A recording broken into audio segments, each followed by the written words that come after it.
बंदी छोड़ सतगुरु रामपाल जी परमेश्वर जी की जय हो।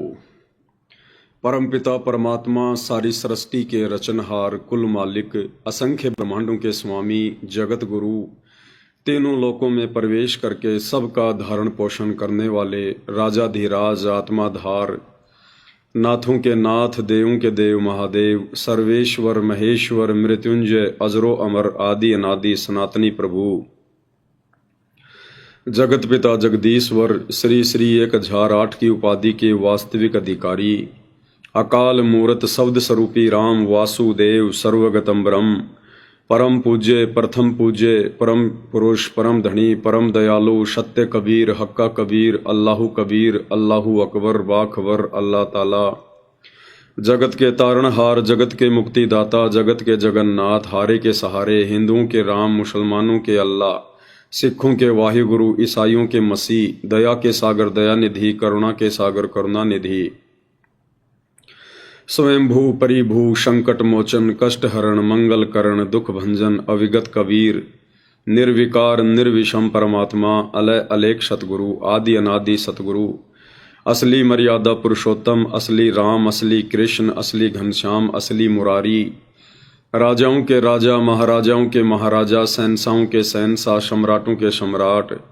भगवानों के भगवान, अल्लाहों के अल्लाह, प्रभुओं के प्रभु, मसीहाओं के मसीह, सच्चे वाहिगुरु, बाबाओं के बाबा, पीरों के पीर, सेठों के सेठ, जगत सेठ, सावड़सा सेठ, सर्वगुण संपन्न, अनंत कोटि कलाओं के स्वामी, अनंत कोटि ब्रह्मांडों के नायक, योगियों में महायोगी, ध्यानियों में महाध्यानी, सिद्धों में परम सिद्ध, ज्ञानियों में तत्व ज्ञानी, ब्रह्म ज्ञानी, महाज्ञानी, परम ज्ञानी, सर्वश्रेष्ठ ज्ञानी, विज्ञानी, युवा कबीर, समर्थ कबीर, असंवाद, अमित ओजा, सच्चे रहनुमा, करीम अल्लाह, सुभान अल्लाह, दुनिया के अंतिम पैगंबर, 8 सितंबर 1951 से गांव धनाना, जिला सोनीपत, हरियाणा, भारतवर्ष की पावन भूमि पे प्रकट रियल कल की भगवान श्री नारायण साकार हरि, श्री बाबा साहिब नूर अनंत परमात्मा, सच्चे दरवेश, सच्चे बाखबर, संत श्रोमणी सतगुरु रामपाल जी परमेश्वर जी के चरण कमल में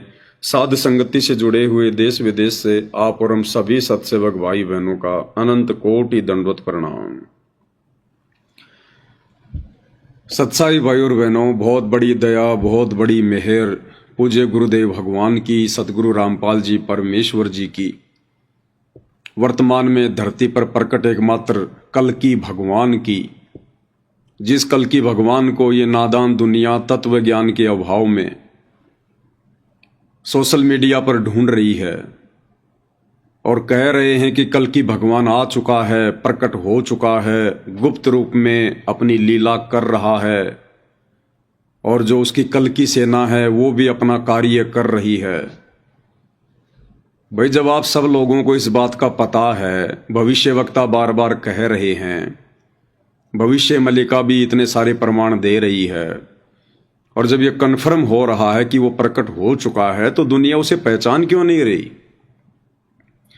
फिर ये लोग ये क्यों नहीं बताते कि वो कल की भगवान कौन है और कहां है? ये साधु संत महात्मा, ये भविष्य वक्ता दुनिया को भ्रमित क्यों किए बैठे हैं? क्योंकि भाई और बहनों, उनको भी नहीं पता है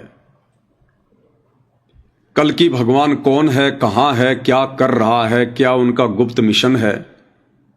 इस बात को या तो कल की भगवान जानते हैं या फिर वर्तमान में जो उनकी कल की सेना है, जो उनके फॉलोअर हैं, केवल वही जानते हैं। तो निसंदेह वो कल की भगवान आने वाले समय में दुनिया जिनके चरणों में अपना माथा रगड़ेगी, नाक रगड़ेगी, मन्नतें मांगेगी, मिन्नतें करेगी, वो कल की भगवान परमेश्वर रामपाल जी हैं। और उनकी जो कल की सेना है, रियल में उनकी जो सेना है, सेना तो उनकी लाखों में है, परंतु जिसे कल की सेना कहा जा रहा है, यानी कल की भगवान के प्रमुख सेवादार, कल की भगवान के द्वारा चुनी हुई चुनिंदा आत्मा, तो वो कल की सेना है सत्सेवक भाई बहन, साध संगति से जुड़े हुए भाई बहन। परमेश्वर रामपाल जी के लाखों की संख्या में देश विदेश में फॉलोवर हैं, वो कल की सेना नहीं है।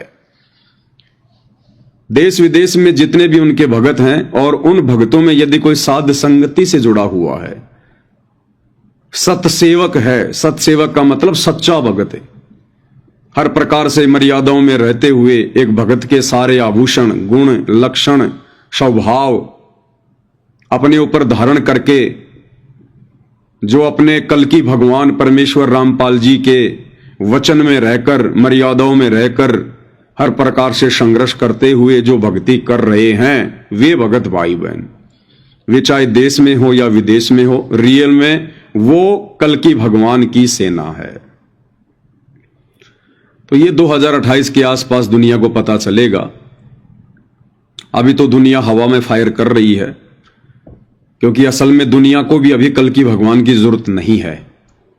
दुनिया को जरूरत उस समय पड़ेगी जब दुनिया के घुटने टूट लेंगे। अभी तो बढ़िया रोजगार चल रहा है, बढ़िया बच्चे पढ़ रहे हैं, बढ़िया नौकरी है, सारी भौतिक सुख सुविधा है, बढ़िया शरीर है, घर पर कोई आपत्ति नहीं है। ऐसे में भला किसको कल की भगवान की जरूरत? केवल फॉर्मेलिटी में लोग झूम रहे हैं। लेकिन आने वाले 3 से 4 वर्षों में पूरी दुनिया को कल की भगवान की जरूरत पड़ेगी। कल की भगवान परमेश्वर रामपाल जी के अलावा आने वाले युग परिवर्तन के दौरान जो प्राकृतिक आपदाएं अपना तांडव मचाने वाली हैं, कहीं बाढ़ आएगी, कहीं भूकंप आएगा, 15-15 रिएक्टर का, अभी तो खाली 7-7 रिएक्टर के आ रहे हैं, 15-15 रिएक्टर के भूकंप आएंगे, धरती डोल उठेगी, भयानक मंजर होगा, कहीं सूखा पड़ा होगा, खाने को अनाज का दाना नहीं होगा, कहीं बाढ़ से जनजीवन अस्त व्यस्त हो चुका होगा, कई महामारी ने जोर पकड़ रखा होगा, डॉक्टर भी हॉस्पिटल छोड़ छोड़ के भागने पर मजबूर हो जाएंगे, वैज्ञानिक भी अपना दिमाग लगाना छोड़ देंगे कि ये क्या हो रहा है, चलते चलते आदमी क्यों मर रहे हैं। तो भाई और बहनों, उस समय इस दुनिया को कल की भगवान की आवश्यकता महसूस होगी। और क्यों महसूस होगी? क्योंकि वर्तमान में यह नादान दुनिया जिन काल के द्वारा भेजे गए आधे अधूरे संतों पर, महंतों पर, बाबाओं पर, मंडलेश्वर पर, शंकराचार्यों पर, पोप और पादरियों पर, पाठियों पर ये आशा लगा के बैठी हुई है कि आने वाले विनाशकारी समय में ये हमारे गुरुजन हमारी रक्षा करेंगे, ये पोप और पादरी, ये पाठी, ये पास्टर हमारे लिए प्रार्थना करेंगे, दुआ करेंगे, और हमारे देवी देवता, हमारे जो पितर वगैरह हैं वो हमारी रक्षा करेंगे। तो भाई और बहनों, आने वाला जो विनाशकारी समय है 2028 निश्चित है।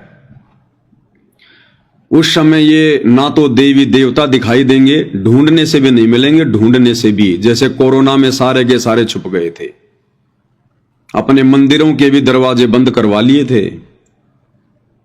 जबकि विचार करना चाहिए, इंसान भक्ति क्यों करता है, इंसान पूजा पाठ क्यों करता है, दान धर्म क्यों करता है, तीर्थों पर क्यों धक्के खाता है, कावड़ क्यों लेके आता है, व्रत क्यों करता है, बाबाओं की शरण में क्यों जाता है, मंदिरों में, मस्जिदों में, चर्चों में, गुरुद्वारों में क्यों जाता है?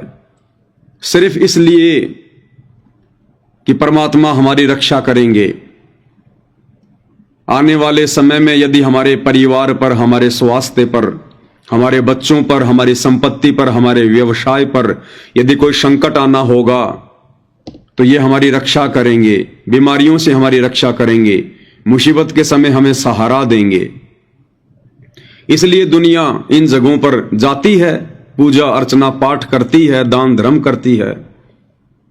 लेकिन दुनिया वालों को विचार करना चाहिए, जब 2020 में कोरोना काल था, उस समय ना तो हिंदुओं के देवी देवता सामने आए, ना मुसलमानों का अल्लाह सामने आया, ना ईसाइयों का वाहे गुरु सामने आया।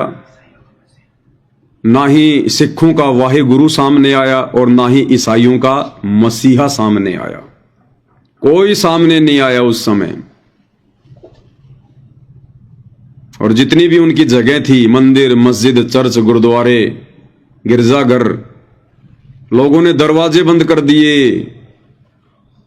हिंदुओं ने तो हद पार कर दी, अपने देवी देवताओं के मुंह पर मास्क चढ़ा दिए पत्थरों की मूर्तियों पर, कि जाने वाला पहले ही स्थिति को भाप ले कि यहां तो भाई ये देवी देवता खुद भी भयभीत हैं, डरे हुए हैं कोरोना से। इन्होंने खुद ही अपने ऊपर अपने पुजारियों से मास्क चढ़वा लिए हैं। ये भला हमारी क्या रक्षा करेंगे, क्या बचाव करेंगे? तो भाई और बहनों, हमने आंखें खोल लेनी चाहिए। हम जानवर नहीं हैं, 84 लाख योनियों के मंदबुद्धि प्राणी नहीं हैं। हमें परमेश्वर ने मनुष्य जूनी में जन्म दिया है, सर्वश्रेष्ठ योनि है। परमात्मा ने हमें अपना जैसा बनाया है। अन्य 84 लाख योनियों से भिन्न हमें दिमाग दिया है, सोचने समझने की शक्ति दी है। हम चिंतन कर सकते हैं, मनन कर सकते हैं, एक दूसरे से सलाह ले सकते हैं, विचार विमर्श कर सकते हैं। ये अन्य योनियों में सामर्थ्य नहीं है। और फिर भी हम लोग भेड़ चाल में चल रहे हैं, देखा देखी में चल रहे हैं। तो बताओ फिर आने वाला जो विनाशकारी समय है, जो युग परिवर्तन का समय जो आने वाला है, जो 2028 निर्धारित किया हुआ है, देश और दुनिया की काया पलटने वाली है, उस समय भाई और बहनों आपका कैसे बचाव होगा? आपके परिवार का, आपके बच्चों का, आपकी संपत्ति का, आपके व्यवसाय का कैसे बचाव होगा? समय रहते आप भाई बहनों को सूचित किया जा रहा है, बताया जा रहा है, आगाह किया जा रहा है। कल की भगवान आएगा तो अचानक से प्रकट नहीं होगा, या कल की भगवान आएगा तो सर पे सींग लगा के नहीं आएगा जो दुनिया उसे पहचान लेगी। हम मनुष्यों को समझाने के लिए कल की भगवान मनुष्य बन के आएगा, हमारे जैसा ही होगा।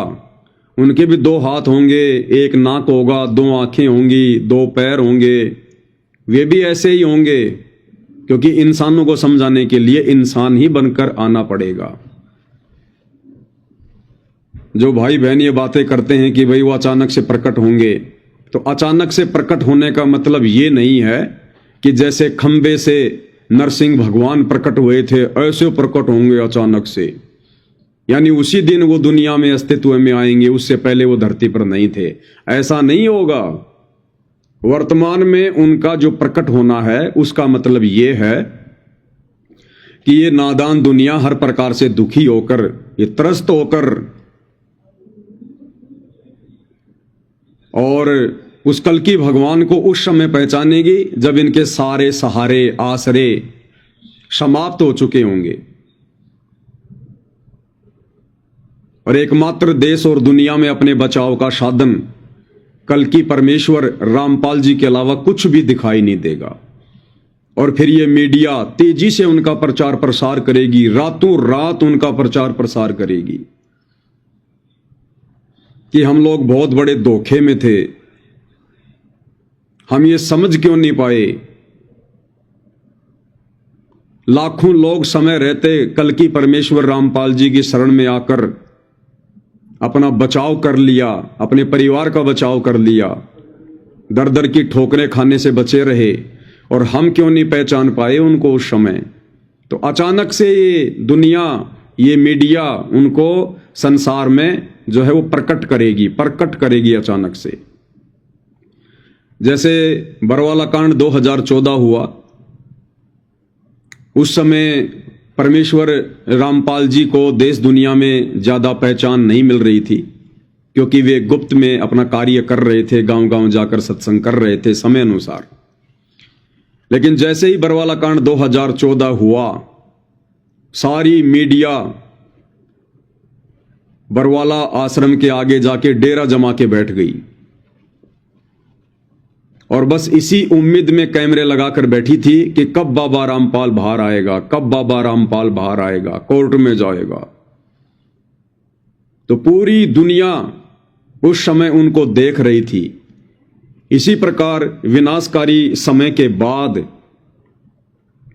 जब इस देश और दुनिया की आंखें खुलेंगी, अपना 80% समय, श्वास, संपत्ति नष्ट करवाकर, उस समय जब लोगों की आंखें खुलेंगी, तब ये कल की परमेश्वर सतगुरु रामपाल जी पूरी दुनिया के सामने प्रकट होंगे। और यही मीडिया उनको प्रकट करेगी, जिस मीडिया ने 2006 में बरवाला कांड के दौरान, 2006 में करोथा कांड के दौरान उनके प्रवचन ना सुन पाने के कारण, उनको ना पहचान पाने के कारण उनकी बदनामी का कारण बनी, वही मीडिया आने वाले समय में 2028 के आसपास जो भी समय परमेश्वर ने निर्धारित किया हुआ है, यही मीडिया उन्हें देश और दुनिया में फेमस करेगी। और कल की परमेश्वर रामपाल जी की भक्ति के अलावा, उनकी पूजा पाठ के अलावा इस पूरी पृथ्वी पर दूसरी कोई भी साधना, कोई भी पूजा पाठ नहीं रहेगी। ये बातें वर्तमान में आपको अविश्वसनीय लग सकती हैं, अतिशयोक्ति युक्त लग सकती हैं, परंतु यही परम सत्य है। क्योंकि जब जब कोई भी महापुरुष इस पृथ्वी पर आता है, इस धरा पर आता है, हम उन्हें उस समय ना पहचान कर उस समय पहचानते हैं जब वो महापुरुष यहां से चले जाते हैं। जैसे त्रेता में रामचंद्र जी आए थे तो विष्णु जी के ही अवतार थे, स्वयं विष्णु ही थे। क्या दुनिया ने उनका फायदा उठाया? नहीं उठाया। दुनिया उनकी दुश्मन बनी रही। उनके घर में भी किसी ने उनको विष्णु का अवतार नहीं माना। उनकी सगी चाची कैकई, अगर वो उन्हें विष्णु मानती, विष्णु का अवतार मानती, तो उनके साथ में छल कपट नहीं करती, धोखा नहीं करती। अपने वचन का जो राजा दशरथ ने उसको दिया था एक युद्ध के दौरान, जो कैकई ने रथ की धुरी में अपनी उंगली फंसाई थी, क्योंकि उसका पहिया निकलने वाला था युद्ध के दौरान, और कैकई राजा दशरथ के साथ में थी, उसने अपनी उंगली फंसा दी थी उसमें। बाद में जब राजा दशरथ को युद्ध जीतने के बाद पता चला कि इसने तो बहुत बड़ी कुर्बानी दी है, तो खुश होकर कहा था कि मांगो, क्या मांगते हो? तब उसने कहा था कि समय आने पर मांगूंगी, क्योंकि काल ने वो समय निश्चित किया हुआ था। क्योंकि ये राम कृष्ण ब्रह्मा विष्णु महेश की जो स्टोरी है भाई और बहनों, ये पहले से लिखी हुई होती है, सब कुछ निर्धारित होता है। तो उसने कहा कि समय आने पर मांगूंगी। और जब वो समय आया, दशरथ पुत्र श्री रामचंद्र जी को जब राज्य अभिषेक किया जा रहा था, उस समय उसकी एक दासी थी मंथरा, उसके कहने पर वो भ्रमित हो गई, काल उसकी बुद्धि पर बैठ गया और उसने कहा कि रामचंद्र जी को 14 वर्ष का वनवास और मेरे पुत्र भरत को अयोध्या का राज्य। तो बताओ भाई और बहनों, अगर रामचंद्र जी की, विष्णु अवतार की खुद की सगी चाची अगर उन्हें विष्णु मानती, विष्णु का अवतार मानती, तो क्या ऐसी दुष्टता कर सकती थी? तो उनका परिवार ही नहीं मानता था उन्हें, बाहर वाले तो मानते कहां। लंका का राजा रावण उनकी धर्मपत्नी सीता का हरण करके ले गया। अब बताओ, रावण अगर उन्हें विष्णु का अवतार मानता तो कैसे अपनी माता का हरण कर सकता था? स्वयं लक्ष्मण भी उन्हें विष्णु का अवतार नहीं मानते थे। अगर मानते तो कभी भी ये सोचकर उनके साथ में वनवास में नहीं जाते कि मैं अपने भाई की रक्षा करूंगा। अरे भगवान की रक्षा कौन करेगा? 3 लोकों में विष्णु जी से बढ़कर कौन है? लेकिन लक्ष्मण भी उन्हें वो परम शक्ति नहीं मान रहे थे। लोगों ने उनके साथ में लड़ाइयां की, झगड़े किए, और उनके चले जाने के बाद भाई और बहनों अब उनके मंदिर बनाए जा रहे हैं, करोड़ों रुपया बर्बाद किया जा रहा है, दुनिया पैदल यात्रा कर करके वहां जा रही है, अपनी प्रार्थनाएं लेकर, मन में तरह तरह की जिज्ञासाएं लेकर, इच्छाएं लेकर, मेरा ये काम बन जाएगा, मेरा वो काम बन जाएगा। बनना धरना कुछ भी नहीं, अब कुछ भी नहीं बनना। अब तो केवल वो यादगारें हैं। वो मंदिर केवल एक यादगार है। उस मंदिर में जाने से, मत्था टेकने से, चढ़ावा चढ़ाने से, वहां रोने से, धोने से कुछ नहीं मिलेगा। वही मिलेगा जो तुम्हारे भाग्य में लिखा हुआ है। और तुम्हें वहम हो जाता है कि मुझे तो इस मंदिर में आने के बाद ये वस्तु मिल गई, मेरा ये काम हो गया। क्योंकि जब ये आत्मा रोती है, पुकार करती है विशेष परिस्थितियों में, तो कहां जाके करेगी? किसी मंदिर में, किसी मस्जिद में, किसी चर्च में, किसी गुरुद्वारे पर, या वैसे किसी मूर्ति के आगे। तो जब ये जीव आत्मा हृदय से पुकार करती है तो आत्मा फिर परमात्मा की पुकार सुनता है। रामचंद्र जी नहीं सुनते, विष्णु जी नहीं सुनते, शंकर जी नहीं सुनते, ये परमात्मा नहीं है। ये भी जीव संज्ञा में हैं, आप और हमारी तरह हैं। इनको भी वापस आप और हमारी तरह जीव संज्ञा में आना पड़ता है। इन्हें भी 84 लाख योनियों की लंबी यात्रा पे जाना पड़ता है। लेकिन ये यहां 3 लोक के मैनेजर हैं। परमात्मा इनके माध्यम से यहां पर अपना कार्य जो है वो कर रहा है। तो जब ये आत्मा उन मंदिरों में, मस्जिदों में, चर्चों में, गुरुद्वारों पर जाकर रोती है, पुकारती है, तो दुखी होता है परमात्मा, क्योंकि हम सब उसी की आत्मा हैं। चाहे राम हो, चाहे कृष्ण हो, ब्रह्मा विष्णु महेश हो, काल हो, दुर्गा हो, 84 लाख के प्राणी हो। तो जब ये आत्मा रोती है तो परमात्मा बड़े दयालु हैं। कौन परमात्मा? कल्कि भगवान। कौन कल्कि भगवान? कबीर देव। कौन कबीर देव? परमेश्वर रामपाल जी, जो वर्तमान में सशरीर धरती पर प्रकट है। तो ये परमेश्वर फिर आत्मा की पुकार सुनता है और उसकी पुकार को डाइवर्ट कर देता है यहां के मैनेजरों के पास में, यानी धर्मराय के दरबार में, धर्मराज के पास में, जो सभी का हिसाब किताब रखता है परमेश्वर के हुक्म से। एक सिस्टम बना रखा है गुरुदेव ने। जैसे मुकेश अंबानी है, मुकेश अंबानी ने जितने भी उसके ग्राहक हैं, जियो के जो सिम हम लोग लेते हैं उसकी कंपनी की, रिलायंस की, जियो की, तो मालिक तो है कौन? मुकेश अंबानी। हम सब ने उसकी सिम ले रखी हैं, यूज कर रहे हैं, रिचार्ज हम जो है करवा रहे हैं। और जब हमने कोई कंप्लेंट करनी होती है, जब हमें कोई शिकायत करनी होती है, तो मुकेश अंबानी ने एक सिस्टम बना रखा है। उसने एक सिस्टम बना रखा है, उसने कॉलिंग सेंटर की व्यवस्था की हुई है ग्राहक सेवा के अंदर, और एक नंबर दिया हुआ है। उस नंबर पे जब हम लोग डायल करते हैं मोबाइल से, तो उसने जिन जिन व्यक्तियों की ड्यूटी लगा रखी है वो हमारा फोन उठाएंगे और वो हमारी समस्या को सुनेंगे, और यदि हमारी समस्या सुलझाने योग्य होगी तो फिर वो सुलझाई जाती है। अगर नहीं सुलझाई जाएगी तो वो लोग मना कर देते हैं। तो इसी प्रकार पूर्ण परमेश्वर कबीर देव रामपाल जी भगवान ने यहां पर 21 ब्रह्मांड में, एक ब्रह्मांड में एक धर्मराज बैठा रखा है, धर्मराय, जो ब्रह्मा विष्णु महेश का भी हिसाब किताब रखता है, सब जीवों का रखता है। तो जब ये आत्मा रोती है, पुकारती है, दुख में, तकलीफ में, परेशानी में, चाहे किसी भी धर्म या जाति से है, किसी भी देश से है, तो आत्मा रोती है, उसकी पुकार परमात्मा के पास जाती है। परमात्मा से वापस वो टकरा कर फिर यहां जो सिस्टम बना रखा है परमेश्वर ने, धर्मराज के दरबार में जाती है, यमराज के पास जाती है। वो धर्मराज फिर चेक करता है अपने अकाउंट में कि इस आत्मा को क्या तकलीफ है, और यदि वो तकलीफ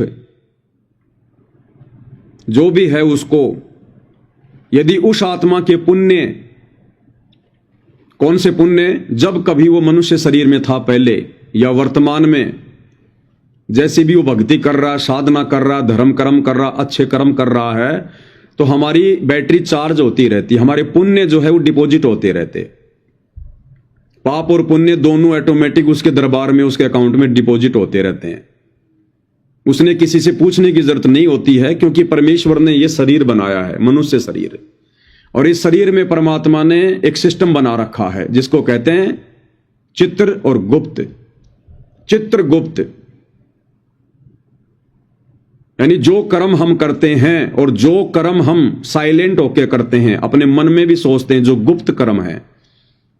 मान लो किसी ने चोरी कर ली, किसी ने किसी के साथ में रेप कर दिया, और वो सोच रहा है कि किसी को नहीं पता इस घटना का, लेकिन वो गुप्त चित्र आपका ऑटोमेटिक धर्मराज के दरबार में रिकॉर्ड हो गया। इस शरीर में परमात्मा ने एक सॉफ्टवेयर बना रखा है।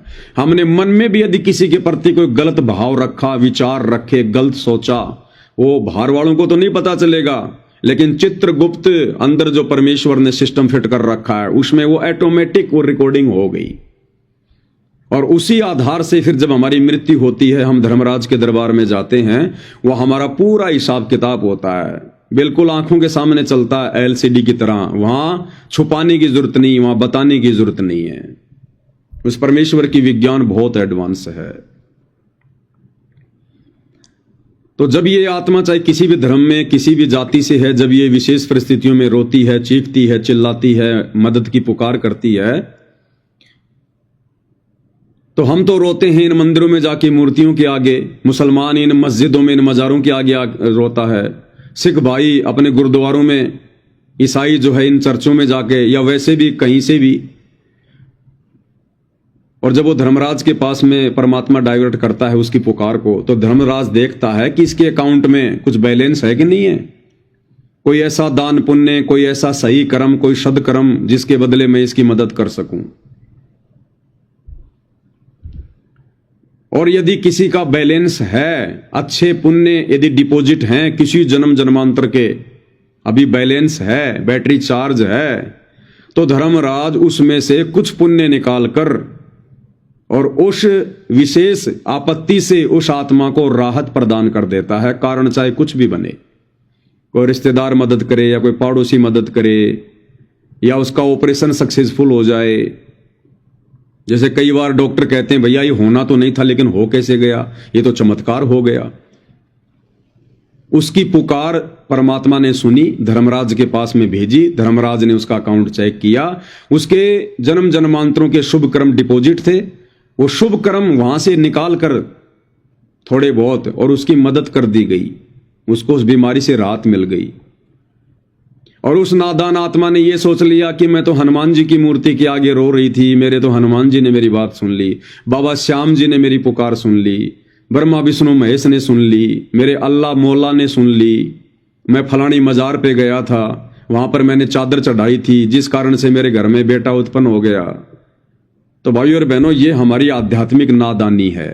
नादानी, अरे लाखों लोग साल भर में चादर चढ़ाते हैं, वो बाकी लोगों की दुर्गति क्यों हो रही है भाई? लाखों लोग मंदिरों में जाते हैं, कुछ को लाभ हो रहा है, कुछ आते जाते एक्सीडेंट में ही मर जाते हैं, पूरा परिवार का परिवार खत्म हो जाता है। हॉस्पिटल में हजारों लोग एडमिट होते हैं, कोई न कोई भक्ति वो सब करते हैं, कुछ एक ठीक हो रहे हैं, कुछ एक एम्बुलेंस में डेड बॉडी बन के आ रहे हैं। तो जिनको राहत मिल गई वो नादान सोच लेते हैं हमारे को तो यही देवी देवता दे रहे हैं। मैंने जो प्रेमानंद जी को अपना गुरु बना रखा है, फलाने बाबा को अपना गुरु बना रखा है, हमारे जो पितृ देवता हैं वो हमें दे रहे हैं। मैं तो मंदिर में जाता था, सुबह सुबह मैं ये करता था, मैं वो करता था। 1% भी इन शास्त्र विरुद्ध साधनाओं से उन्हें लाभ नहीं मिलता, 1% भी। यदि किन्हीं आत्माओं को थोड़ा बहुत लाभ हो रहा है तो उनके पूर्व जन्मों की जो बैटरी चार्ज है, जो बैलेंस दान पुण्य का, धर्म का, अच्छे कर्मों का, पुण्यों का, जो धर्मराज के अकाउंट में डिपॉजिट था, उस आधार से आपकी मदद हुई है। अब एक व्यक्ति तो बेचारा बहुत गरीब है, बड़ा निर्धन है, और भक्ति बहुत करता है, मंदिर में भी जाता है, पैदल यात्रा में भी जाता है, और उसकी दुर्गति हो रही है, उसको कोई लाभ नहीं, कोई राहत नहीं, अभाव में जीवन जी रहा है। और एक व्यक्ति ऐसा है जो भक्ति करता ही नहीं और उसके दारू के ठेके चल रहे हैं, बढ़िया फॉर्च्यूनर गाड़ी में घूम रहा है। तो बताओ फिर कैसे निर्णय करोगे? अगर उस भक्ति से ही सब कुछ मिलना होता तो बेचारा भक्ति करते करते भी दुखी क्यों है? उसके घर पर आपत्तियां क्यों आ रही हैं? भक्ति से तो लाभ मिलना चाहिए ना, राहत मिलनी चाहिए ना।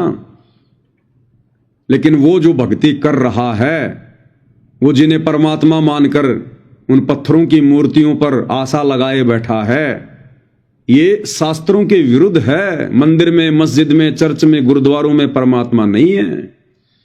परमात्मा कहते हैं कि पत्थर पूजे हरी मिले तो मैं पूजूं पहाड़, और इससे तो चक्की भली जो पीस खाए संसार। अगर एक पत्थर का छोटा सा टुकड़ा पूजने से इंसान ने जिसको बनाया, हथौड़े मार मार के उसके ऊपर बैठ के उसको एक देवी देवता का रूप दे दिया, रंग रोगन कर दिया, कपड़े पहना दिए, फिर उसको मंदिर में स्थापित कर दिया, और फिर हम उसको भगवान मान के पूजने लग गए। तो परमेश्वर कबीर जी कहते हैं कि अगर उस पत्थर को पूजने से अगर मुझे भगवान मिले, परमात्मा मिले, सुख शांति मिले, धन धान्य मिले, तो भाई मैं तो इस पहाड़ की पूजा करूंगा फिर। क्योंकि जब एक छोटी सी पत्थर की मूर्ति को पूजने से या सोने चांदी की मूर्ति पूजने से जब इतना लाभ मिल सकता है, तो अगर मैं उस पहाड़ को पूजूंगा जो इतना बड़ा जो कि स्टोन है, वो पत्थर है, तो मुझे तो उस मंदिर में जाने वाले व्यक्ति से लाखों गुना ज्यादा लाभ मिलेगा। क्योंकि उसकी मूर्ति तो मुश्किल से आधा किलो की होगी, 2 किलो की होगी, पाव भर की होगी, और ये पत्थर तो इसका तो वजन ही काउंट नहीं होता, तो मुझे तो बहुत ज्यादा लाभ मिलेगा। तो कहते हैं पत्थर पूजे भगवान मिला, यानी सुख मिला है तो मैं पूजूं पहाड़। और फिर हम नादानों की, मंदबुद्धि प्राणियों की, मनुष्य होकर जो जानवरों जैसा कार्य कर रहे हैं, कबीर परमेश्वर उनकी आंखें खोलते हैं कि इससे तो चक्की भली जो पीस खाए संसार, कि तुम्हारे इन पत्थरों के देवी देवताओं से, भगवानों से, तो वो पत्थर से बनी हुई वो चक्की लाख गुना अच्छी है, जो कम से कम आटा पीस कर हमारे को भोजन तो खिला रही है। ये भगवान तो तुम्हारा चक्की का काम भी नहीं कर सकते। तो भाइयों और बहनों, ये हमारी आध्यात्मिक नादानी थी, क्योंकि हमारे पूर्वज अशिक्षित थे, अनपढ़ थे, उन्हें धर्मशास्त्रों का ज्ञान नहीं था, वेद गीता कुरान पुराण बाइबल का ज्ञान नहीं था। आम व्यक्तियों की पहुंच से बहुत दूर थे ये धर्मशास्त्र। केवल एक वर्ग विशेष, जिसको पंडित कहते हैं, जिसको ब्राह्मण कहते हैं, उन्हीं लोगों को पढ़ने का अधिकार था, और ये संस्कृत में होते थे। आम व्यक्ति को तो पढ़ने का भी अधिकार नहीं था इन शास्त्रों को, और वो भी संस्कृत में, तो भला कैसे जान पाते। और ये पंडित लोग समझ नहीं पाए। ब्राह्मणों के वंशज कहे जाते हैं श्री ब्रह्मा जी, और पूज्य परमेश्वर रामपाल जी भगवान ने श्रीमद् भागवत उसको खोल के दिखा दिया, बता दिया। 6वां स्कंद 3रा अध्याय। ना ब्रह्मा जी को ज्ञान है, ना सृष्टि का ज्ञान है, ना उन्हें परमात्मा का ज्ञान है। उन्हें खुद की उत्पत्ति का भी ज्ञान नहीं है कि मैं कैसे पैदा हो गया, मेरे को किसने पैदा किया। ना विष्णु जी को ज्ञान है, ना शंकर जी को ज्ञान है। फिर अन्य देवी देवताओं को कहां से ज्ञान होगा। और फिर ये मनु जैसे, पाराशर जैसे, वेद व्यास जैसे, ना इनको ज्ञान है। तो बताओ फिर हमारे पूर्वजों को, जिन्होंने बेचारों ने जिंदगी में कभी वेदों की शक्ल भी नहीं देखी, गीता जी की शक्ल भी नहीं देखी, उन्हें कैसे ज्ञान होता। तो जैसा उन ब्राह्मणों ने, उन पंडितों ने, जो ये कहा करते थे कि हम तो नालंदा विश्वविद्यालय से संस्कृत पढ़ के आए हैं, आचार्य की उपाधि लेकर आए हैं, कोई द्विवेदी की उपाधि लेके आता था। द्विवेदी यानी जिसको 2 वेदों का ज्ञान होता था, वो द्विवेदी। जिसने 3 वेदों को पढ़ा उसको त्रिवेदी कहते थे। जिसने 4 वेदों को कंठस्थ याद कर लिया, पढ़ लिया, रट्टा मार लिया, उसको चतुर्वेदी। आगे चलकर ये जातियां बन गई उनकी। तो हमारे पूर्वजों ने अशिक्षा के कारण और विश्वास कर लिया कि ये पंडित लोग जो इतनी बड़ी बड़ी यूनिवर्सिटियों में पढ़ के आए हैं, धारा प्रवाह संस्कृत बोल रहे हैं, इन्हें तो पूरा ज्ञान होगा भक्ति और भगवान का। जबकि उनको तो कै ख गय भी ज्ञान नहीं था भक्ति और भगवान का, कै ख गय भी। हालांकि वेदों में आदि अधूरी साधना है परमात्मा की, कंप्लीट ज्ञान नहीं है, लेकिन वो भी इन लोगों को नहीं पता था। और काल की साधना में, ब्रह्मा विष्णु महेश तक की साधना में, गीता जिसको मना कर रही है अध्याय 7 श्लोक 12 से 15 में, उसी में उलझा के रखा। और उन आत्माओं को थोड़ा बहुत जो लाभ मिल जाता था, वो केवल उनके पूर्व जन्मों के पुण्यों के बैलेंस के आधार पर मिलता था। और वो सोच लेते थे कि ये पंडित जी ने हमें जो विधि बताई है कि सोमवार का व्रत कर ले, शुक्रवार का व्रत कर ले, सत्यनारायण की कथा कर ले, कावड़ ले आ, पैदल यात्रा कर ले, फलाने पीपल के पेड़ के धागा बांध दे, चौराहे पर ये टुंडर फुंडर कर दे, जंतर मंत्र कर दे। हमारे पूर्वज सोचते थे कि इन पंडित जियों ने हमें जो विधि बताई है इसी से हमें लाभ हुआ है, जबकि उस विधि को अपनाकर तो हम परमात्मा के दोषी बनते जा रहे थे, क्योंकि शास्त्र विरुद्ध साधना करना परमात्मा का विरोध करना है, परमात्मा का दोषी बनना है। तो इन पंडितों ने, इन ब्राह्मणों ने तो आप और हमारे को हमेशा परमात्मा का अपराधी बनाया है, और हमें जो लाभ मिल रहे थे वो उल्टी साधना, जंतर मंत्र, टुंडर फुंडर करते करते वो दे रहा था परमपिता परमेश्वर हमारी ही भक्ति से, जो किसी जन्म में हमने उस परमेश्वर की शरण में आकर सत भक्ति की होती है, जो हमारा भक्ति बैलेंस धर्मराज के दरबार में डिपॉजिट था, उसी से हमें लाभ मिलता था। तो जो व्यक्ति पूरी जिंदगी भक्ति कर रहा है, मंदिर में जाता है, व्रत करता है, दान पुण्य करता है, और वो बेचारा अभाव का जीवन जी रहा है, उसके संकट दूर होने का नाम भी नहीं ले रहे, और एक व्यक्ति दारू के ठेके खोल के बैठा है, 2 नंबर के काम कर रहा है, झूठ पे झूठ बोलता है, मिलावट करता है, रिश्वत लेता है, और वो ना कोई भक्ति करता, और उसके ठाट हो रहे हैं। तो भाइयों और बहनों, जो व्यक्ति वर्तमान में मंदिर में, मस्जिद में, चर्च में, गुरुद्वारों पर भक्ति करते करते भी जो दुखी है, वो दुखी इसलिए है क्योंकि वर्तमान में वो जो भक्ति कर रहा है वो शास्त्र विरुद्ध है, हमारे धर्म ग्रंथों के विरुद्ध है, वो मनमाना आचरण है, जिस कारण से उस वर्तमान भक्ति से वो चाहे मंदिर में जाए, चाहे मस्जिद में, चाहे चर्च में, चाहे गुरुद्वारों पर, चाहे किसी बाबा की शरण में जाए, उसको उस भक्ति से कोई लाभ नहीं होना है, और उसके पूर्व जन्मों की भक्ति का जो बैलेंस होता है वो भी धर्मराज के दरबार में खाली पड़ा है, जिस कारण से उसका कहीं से भी कोई राहत उसको नहीं मिल रही है। और अंत में वो आत्मा क्या सोचती है कि भाई धरती पर भगवान है ही नहीं, कि धरती पर कोई भगवान नहीं है, और उस व्यक्ति को देखकर अन्य लोग भी, उसके रिश्तेदार, उसके गांव वाले, उसके समाज वाले भी ये सोच बैठते हैं नादानी में कि भाई धरती पर भगवान नाम की कोई चीज नहीं है। अरे इस आदमी से ज्यादा भक्ति कौन करता होगा, इसने कोई मंदिर नहीं छोड़ा, सारे ये व्रत करता था, कभी इसने किसी का बुरा नहीं किया, चींटी तक को कभी इसने सताया नहीं, और भक्ति करते करते इसकी दुर्गति हो रही है, भाई धरती पर भगवान नहीं है, ये सोचकर वो लोग भी नास्तिक होते जा रहे हैं। जबकि विचार करना चाहिए भाइयों और बहनों, जब तक हमें गीता अध्याय 4 श्लोक 34 के अनुसार वो तत्वदर्शी संत नहीं मिलेगा, और तत्वदर्शी संत कौन होता है? स्वयं कबीर भगवान, कल की परमात्मा, वो स्वयं ही सतगुरु बनकर, तत्वदर्शी संत बनकर धरती पर आता है, हम आत्माओं को सत्य ज्ञान देता है, शास्त्रों के अनुसार साधना बताता है। लेकिन ये काल प्रेरित नकली धर्म गुरु, साधु, संत, महात्मा, मंडलेश्वर, आचार्य, शंकराचार्य, पोप, पादरी,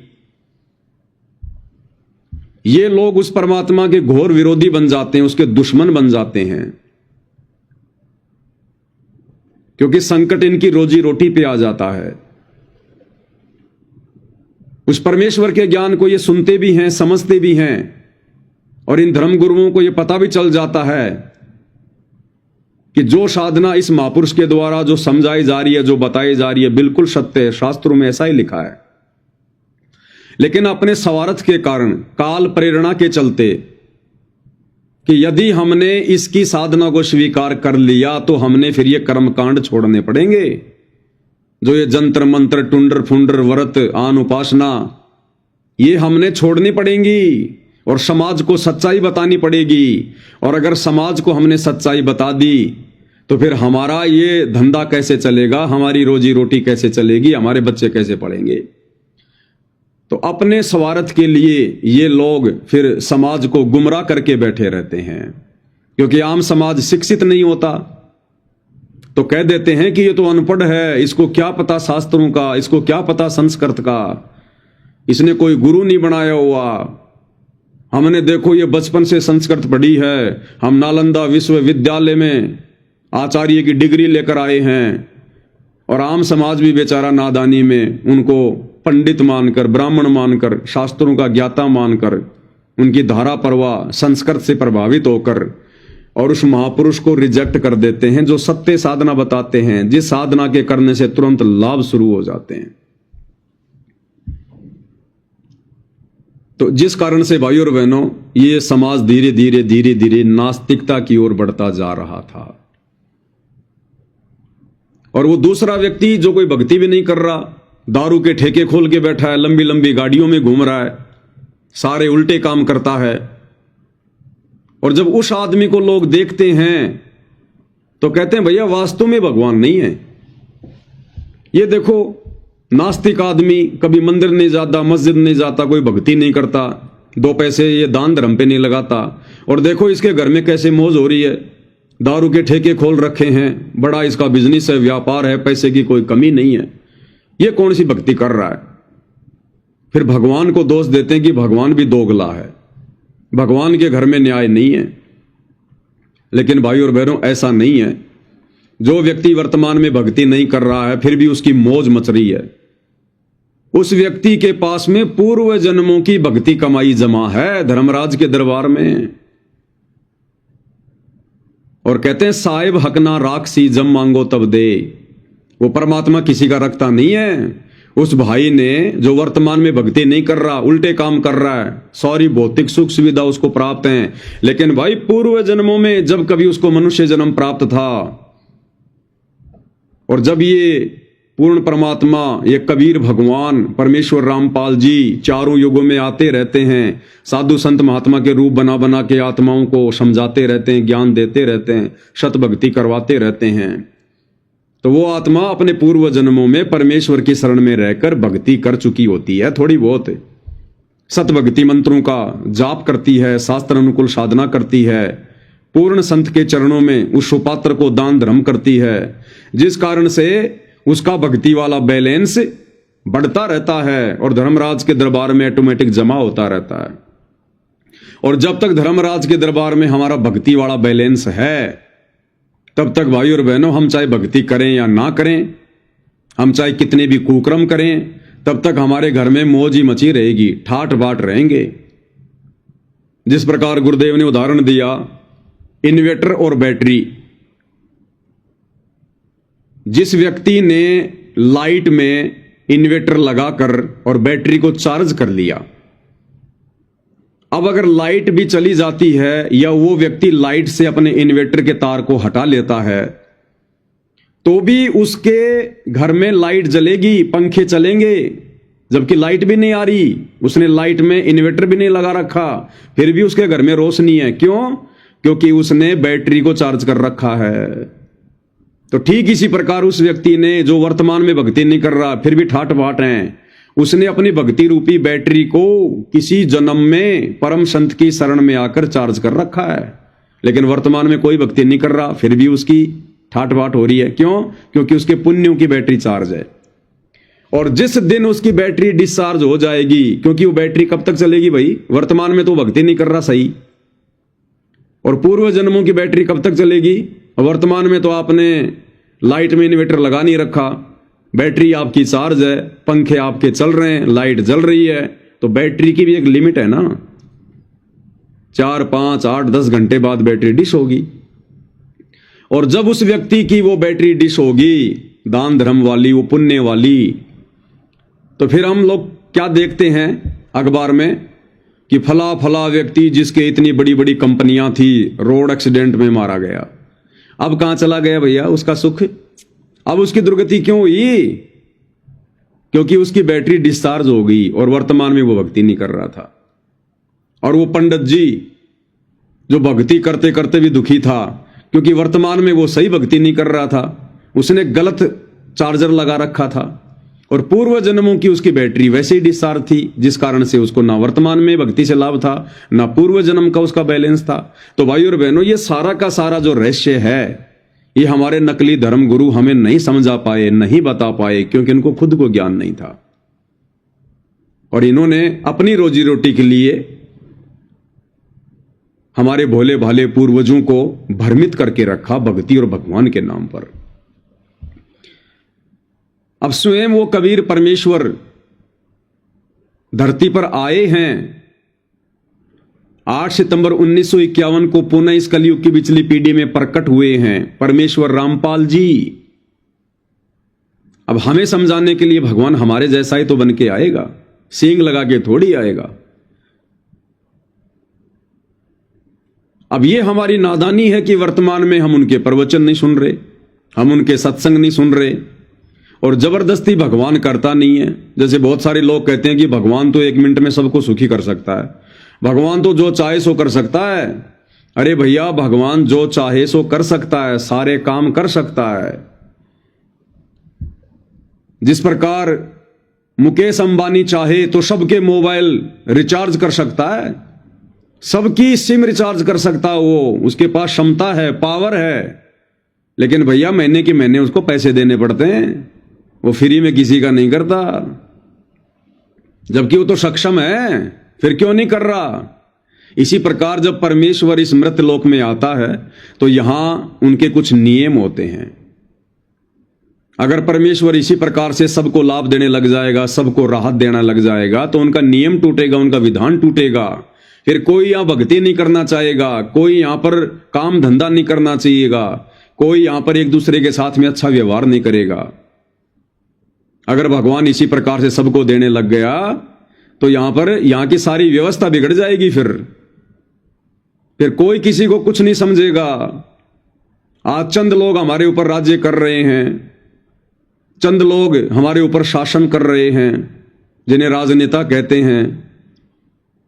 फिर ये सारा सिस्टम बिगड़ जाएगा। जब किसी के पास कोई पैसे की कमी नहीं होगी, सबके घर में मौज मचेगी, तो कौन किसको बख्शेगा फिर? तो ये मृत लोक है भाई, ये काल का लोक है। हम अपनी गलती से यहां पर आए हैं इस काल के साथ में, अपने परमात्मा को छोड़कर सतलोक को, तो हम यहां पर सजा पा रहे हैं। और इस लोक में कभी भी समानता नहीं हो सकती, कभी भी यहां की शासन व्यवस्था सुचारू नहीं हो सकती। यहां पर अमीर और ये गरीब, ये भेद हमेशा रहेगा। दुख और सुख यहां हमेशा रहेंगे। अगर यहीं पर सारे सुख दे दिए भगवान ने, तो भगवान के साथ फिर उनकी भक्ति करके सतलोक कौन जाएगा? तो यहां परमेश्वर फिर उन्हीं आत्माओं को सुखी करेगा, उन्हीं आत्माओं को सब कुछ देगा जो आत्माएं संत रूप में आए हुए उस कबीर भगवान की भक्ति पर लग जाएंगी और मर्यादा में रहकर भक्ति करेंगी, उनके बताए अनुसार भक्ति करेंगी। फिर इस परमेश्वर के हाथ देखना भाई और बहनों, ब्रह्मा विष्णु महेश भी अपने पुजारियों को जो लाभ नहीं दे सकते, वो लाभ चंद दिनों में परमेश्वर रामपाल जी के भक्तों को मिलना शुरू हो जाएगा, इस कबीर भगवान के भक्तों को मिलना शुरू हो जाएगा। इसलिए भाई और बहनों, परमेश्वर रामपाल जी ने आकर सभी धर्मशास्त्रों का सार, निष्कर्ष सर्व समाज को सार्वजनिक तौर पर सत्संगों के माध्यम से बताया, समझाया। सन 1994 से बता रहे हैं, समझा रहे हैं, लेकिन काल प्रेरणा से हम उन्हें पहचान नहीं पा रहे, हम उन्हें समझ नहीं पा रहे, और अपनी दुर्गति का कारण हम खुद ही बन के बैठे हुए हैं। तो जबरदस्ती भगवान नहीं करेगा भाई। आपने उनके प्रवचन सुनने पड़ेंगे, सत्संग सुनने पड़ेंगे, सत्संग सुन के उनकी शरण में आना पड़ेगा। जिस प्रकार आप चाहे कितने बीमार हैं, कोई भी आपको समस्या है, अगर आपने उस बीमारी से राहत प्राप्त करनी है तो आपने डॉक्टर की शरण में जाना पड़ेगा। डॉक्टर आपको रोड से उठा के आपको ऑपरेशन नहीं करेगा।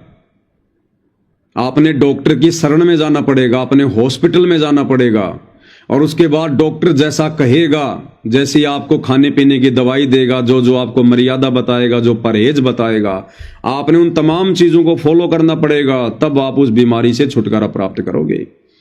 इसी प्रकार जब परमेश्वर संत रूप में आते हैं तो हमने उनकी शरण में जाना पड़ेगा। और शरण में कब जाएंगे? जब हम उनके सत्संग सुनेंगे, क्योंकि ज्ञान से तो ज्ञान होगा। और उनकी शरण में जाकर उनसे नाम उपदेश लेकर फिर उनके बताए अनुसार हमने भक्ति साधना करनी पड़ेगी, मर्यादाओं में रहना पड़ेगा। फिर देखना वो परमेश्वर खड़े खड़े लाभ देगा, खड़े खड़े लाभ। हम लोग सोचते रह जाएंगे हमने सुने थे कि भगवान ऐसा भी करता है, भगवान ऐसे भी लाभ देता है। हमने खाली इन कथाओं में सुना है। आज वो परमेश्वर हमें साक्षात देगा, साक्षात। क्योंकि आज से पहले हम जिनको भगवान मानकर पूज रहे थे, जिन मंदिर मस्जिद चर्च गुरुद्वारों में जा रहे थे, वहां हमें वो लाभ नहीं मिल पा रहे थे, क्योंकि हम लाभ प्राप्त करने वाली साधना कर ही नहीं रहे। हम तो देखा देखी मनमाना आचरण कर रहे हैं, भेड़ चाल में चल रहे हैं। भगवान कोई पशु थोड़ी है, कोई जानवर थोड़ी है जो मंदिर में, मस्जिद में, चर्च में, गुरुद्वारों में इन पुजारियों ने उनको बांध के रखा होगा कि जब जाओ और भगवान से लाभ प्राप्त कर लो। भगवान तो कण कण में है, सबके हृदय में विराजमान है। ये प्राण शक्ति उसी परमेश्वर की है, उसी के आशीर्वाद से हम बोल पा रहे हैं, चल पा रहे हैं, सेवा कर रहे हैं, खा रहे हैं, पी रहे हैं। और जिस दिन उसका आशीर्वाद हट जाए, उस दिन भाई और बहनों अधरंग मार जाए, लकवा मार जाए, पैरालाइसिस हो जाए, हम अपने हाथ को उठाकर भोजन भी नहीं कर सकते, मक्खियां मुंह में आएंगी जाएंगी। तो परमेश्वर तो सर्वत्र है, लेकिन उसका लाभ लेने के लिए हमने संत की शरण में जाना पड़ेगा। जिस प्रकार हवा तो सर्वत्र है, लेकिन अपनी गाड़ी के टायर में हवा भरवाने के लिए हमने पंचर की दुकान पर जाना पड़ेगा। टीचर तो सर्वत्र है, लेकिन हमने उस शिक्षा का लाभ लेने के लिए स्कूल में एडमिशन लेना पड़ेगा। इसी प्रकार यदि हमने आध्यात्मिक लाभ लेना है वास्तव में, तो हमने परम संत की शरण में जाना पड़ेगा। और परम संत की शरण में जाने से पहले उनके सत्संग सुनने पड़ेंगे। और इस पूरी पृथ्वी पर वर्तमान में एकमात्र परम संत परमेश्वर रामपाल जी हैं। इनके अलावा कोई भी संत कहलाने का अधिकारी नहीं है। कोई भी आचार्य, शंकराचार्य, साधु, संत, मठाधीश कहलाने का अधिकारी नहीं है। इस संसार में परमेश्वर रामपाल जी के अलावा कोई भी कथा कीर्तन करने का, पूजा पाठ करवाने का, भक्ति बताने का, नाम उपदेश देने का कोई भी अधिकारी नहीं है। कोई भी। ये सब लोग भ्रमित हैं, भ्रमित। जितने भी साधु संत महात्मा हम देख रहे हैं टीवी चैनलों पर, इन आश्रमों में, सब भ्रमित हैं। ये काल ने बैठा रखे हैं अपने एजेंट, ताकि हम उस परम संत की शरण में ना चले जाएं। जगह जगह इसने ये बैरियर लगा दिए काल ने कि अगर कोई भक्ति करना चाहे तो मेरे दूतों के यहीं फंस के रह जाए। तो भाई और बहनों, काल का भी बहुत भयंकर षड्यंत्र है यहाँ पर, और इस षड्यंत्र से परमात्मा ही निकाल सकते हैं, और निकालेगा उन्हें जो खुद निकालना चाहेंगे। तो पूज्य गुरुदेव भगवान रह रहकर इस पृथ्वी पर आते रहते हैं। ये परमात्मा हम आत्माओं के लिए रह रहकर चारों युगों में आते हैं, भिन्न भिन्न रूप धारण करके। कभी 2 साल, कभी 10 साल, कभी 50 साल, कभी पूरा जीवन यहाँ पर एक लीला करके जाते हैं। और हम नादानों की बैटरी को शत भक्ति देकर चार्ज करके चले जाते हैं, क्योंकि वो समय मोक्ष का नहीं होता है। मोक्ष का समय चारों युगों में, इस कलयुग में जो ये पिछली पीढ़ी का समय है वर्तमान का, यही समय होता है। तो आज से पहले परमेश्वर हमें थोड़ी बहुत भक्ति देकर, दान पुण्य करवा कर, हमें शत भक्ति के जो मंत्र हैं वो देकर हमारी बैटरी को चार्ज करके चले जाते हैं, ताकि हमें मनुष्य जन्म मिलते रहें, थोड़े बहुत लाभ हमें मिलते रहें, भक्ति और भगवान पर हमारी आस्था बनी रहे। अन्यथा ये इंसान कब का नास्तिक हो जाता, कब का ये मंदिर मस्जिद चर्च गुरुद्वारे पूज पूज के, नकली साधु संतों को पूज पूज के कब का नास्तिक हो जाता। लेकिन हमारी आस्था बनी रही, हमारी धार्मिकता बनी रही, परमात्मा ने हमें भक्ति दी। और यहां पर जो हम रह रहकर, और हमने सोचा कि इन बाबाओं की शरण में आने से लाभ मिल रहा है, मंदिरों में जाने से, देवी देवताओं को पूजने से लाभ मिल रहा है। तो परमात्मा यही चाहते थे कि इनकी भक्ति पर आस्था बनी रहे, इनकी श्रद्धा बनी रहे, इनके अंदर धार्मिकता बनी रहे। और जब वो समय आएगा कलयुग की पिछली पीढ़ी का, मोक्ष का, उस समय फिर मैं अपना सारा भेद दे दूंगा, पूरी भक्ति साधना बता दूंगा, सारे धर्मशास्त्रों को खोल खोल के बता दूंगा, और इन सभी को शिक्षित कर दूंगा, सभी को ये विज्ञान दे दूंगा। हर भाषा में हर धर्मशास्त्र का अनुवाद हो जाएगा, कोई भी मूर्ख नहीं बनेगा। और उस समय नकली संतों को त्याग देंगे और परमेश्वर की शरण में आ जाएंगे। तो अब वो समय आ चुका है भाई और बहनों, और निसंदेह वर्तमान में परमेश्वर रामपाल जी के अलावा धरती पर कोई भी ऐसा संत नहीं है जिसने हिंदुओं की चारों जो पुस्तकें हैं, तौरात, जबूर, इंजिल, कुरान शरीफ, कुरान मस्जिद, जिसको खोल के बताया हो। जो ज्ञान इन पुस्तकों का मुसलमान धर्म के मुल्ला मौलवियों को, काजियों को, उलेमाओं को भी नहीं है, सतगुरु रामपाल जी परमेश्वर जी ने वो ज्ञान उजागर कर दिया है कि मुसलमान धर्म भी अपनी चारों इन कतेबों से परिचित नहीं है, काल की साधना कर रहे हैं। हिंदू धर्म के चारों वेदों को, गीता जी को, 18 पुराणों को, 6 शास्त्रों को और अन्य साधु संत महात्माओं के मनमुखी जो ग्रंथ हैं, परमेश्वर रामपाल जी ने खोल खोल के टीवी चैनलों पर अपने सत्संगों में दिखा दिया है। ईसाइयों की बाइबल का जो गूढ़ रहस्य था, जो मूल ज्ञान था, वो खोल के दिखा दिया है कि परमात्मा मनुष्य के जैसा है और परमेश्वर ने इंसानों को अपने जैसा बनाया है। गॉड इज नॉट फॉर्मलेस, भगवान निराकार नहीं है, गॉड साकार है, मनुष्य के जैसा है, उत्पत्ति ग्रंथ में लिखा हुआ है। और सिखों के गुरु ग्रंथ साहिब के गूढ़ ज्ञान को सामने लाके रख दिया कि नानक जी ने भी जब 650 साल पहले कबीर परमात्मा आए थे, कबीर नाम से बनारस के काशी में आदरणीय नानक जी ने भी जब उनसे उपदेश लिया, कबीर जी को अपना गुरु धारण किया, तब उनकी मुक्ति हुई, उनका मोक्ष हुआ। तो निसंदेह आज पूरे विश्व में परमेश्वर रामपाल जी के अलावा ऐसा कोई भी महापुरुष नहीं है, कोई भी ऐसा तत्वदर्शी संत नहीं है जिसने सभी धर्मों के सभी सदग्रंथों का खुलासा किया हो। तो भाई और बहनों, विचार हमने भी करना पड़ेगा। और चारों युगों में परमेश्वर अपनी लीलाएं करते रहते हैं। 650 साल पहले परमेश्वर आए, अपने वास्तविक नाम से आए, वेदों में अपना नाम धरवाया, कबीर देव, जिसको हम कहते हैं कबीर दास। तो 650 साल पहले परमात्मा आए, लेकिन वो समय भी मोक्ष का नहीं था, इसलिए परमात्मा ने पूरा खुलासा नहीं किया, पूरा भेद नहीं दिया। केवल थोड़ी बहुत भक्ति देकर, थोड़े बहुत हमारे को दान पुण्य की कमाई देकर हमारे मनुष्य जन्म उन्होंने बढ़ा दिए, ताकि वर्तमान समय तक हम भक्ति करते करते आ सकें। तो 650 साल पहले आए परमात्मा, और अब वर्तमान में जब वो ठीक का समय आ गया, मोक्ष का समय आ गया, कलयुग की बिचली पीढ़ी चल रही है, अब परमेश्वर फुल टू फुल अपनी फुल फॉर्म में वो मूल ज्ञान, वो तत्व ज्ञान, वो सार ज्ञान जो परमेश्वर ने आज तक छुपा के रखा था, अब 8 सितंबर 1951 को गांव धनाना, जिला सोनीपत, हरियाणा की पवित्र भूमि पर प्रकट होकर 1951 से एक आम व्यक्ति की भूमिका करते हुए फिर 17 फरवरी 1988 को अपनी ही वाणी के अनुसार कि 12वें पंथ हम ही चलावें, सब पंथों को मिलाकर एक पंथ चलावें, आदरणीय गरीबदास जी के 12वें पंथ में उन्होंने एंट्री की। आदरणीय रामदेवानंद जी को अपना मुंह बोला गुरु धारण किया, गुरु शिष्य परंपरा को बनाए रखने के लिए। और सन 1994 से परमेश्वर ये ज्ञान दे रहे हैं, ये नाम दे रहे हैं, प्रचार प्रसार कर रहे हैं, सारा अध्यात्म सबके सामने सार्वजनिक कर दिया, सभी धर्म ग्रंथों का निचोड़ निकाल के रख दिया, निचोड़। तो ये वही कबीर परमात्मा है जो 650 साल पहले आए थे।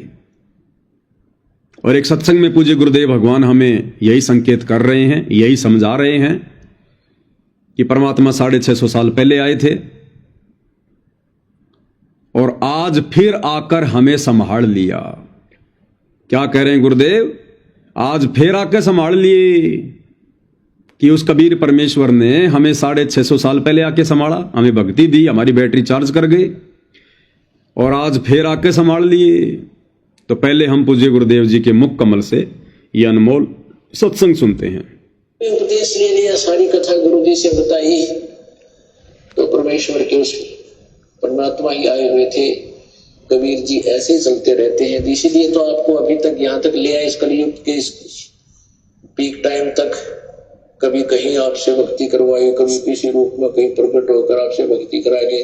आपके 2-4 जन्म उस भक्ति के कारण आपको मनुष्य के मिलते रहे, और अब 600 साल पहले फिर आगे थे, आपकी पूरी चार्ज करके बैटरी 650 साल पहले आ गए थे, आपकी पूरी बैटरी चार्ज कर गए, और अब क्या कह रहे हैं? अब आकर फिर संभाल लिए। इसी कारण से आपको मनुष्य जन्म मिलते रहे और आपके अंदर चाह है भगवान की, अब आकर फिर संभाल लिए। क्या कहा गुरुदेव ने?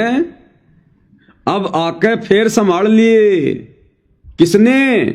कबीर परमात्मा ने, जो 650 साल पहले आए थे, हमारी बैटरी चार्ज करके चले गए थे। अब आके फिर संभाल लिए। एक बार फिर से सुनिए भाई और बहनों, भगवान की अब आके फिर संभाल लिए। अब आके फिर संभाल लिए। तो भाई और बहनों, अब आके हमें कब संभाला, कैसे संभाला? अब कौन है वो कबीर परमात्मा जिसने हमें संभाल लिया? क्योंकि हमारी जो धारणा बनी हुई है कबीर जी को लेकर, एक फोटो जो हम लोग देखते हैं सोशल मीडिया पर, कबीर दास, दाढ़ी मूंछ वाली, सर पर मुकुट लगा के बैठे हैं, सिंहासन पर बैठे हैं, जो फोटो किसी ने बनाकर डाल दी, एक काल्पनिक वो चित्र बना दिया। उस काल्पनिक फोटो को हम असल में कबीर जी मान बैठे और हमारे दिलो दिमाग में यह धारणा बन गई कि कबीर जी तो ऐसे थे, कबीर जी तो ऐसे थे। अगर वही दाढ़ी मूंछ वाली फोटो जैसा ही कबीर जी है तो गुरुदेव भगवान कह रहे हैं कि आज आकर फिर संभाल लिए कबीर जी ने। तो बताओ, आज उस दाढ़ी मूंछ वाली फोटो जैसे कबीर जी ने हमें कब संभाला? अरे आज पुनः आकर हमें सतगुरु रामपाल जी परमेश्वर जी ने संभाला है। संभालने का मतलब इन्होंने हमारे को फिर से भक्ति पर लगा दिया, हमारे को फिर से वही भक्ति दे दी जो इन्होंने 650 साल पहले दी थी। हमें वही मंत्र दे दिए जाप करने के लिए जो हमें ये पहले दिए थे। हमें वही धर्म कर्म की जानकारी दे रहे हैं जो इन्होंने पहले दी थी।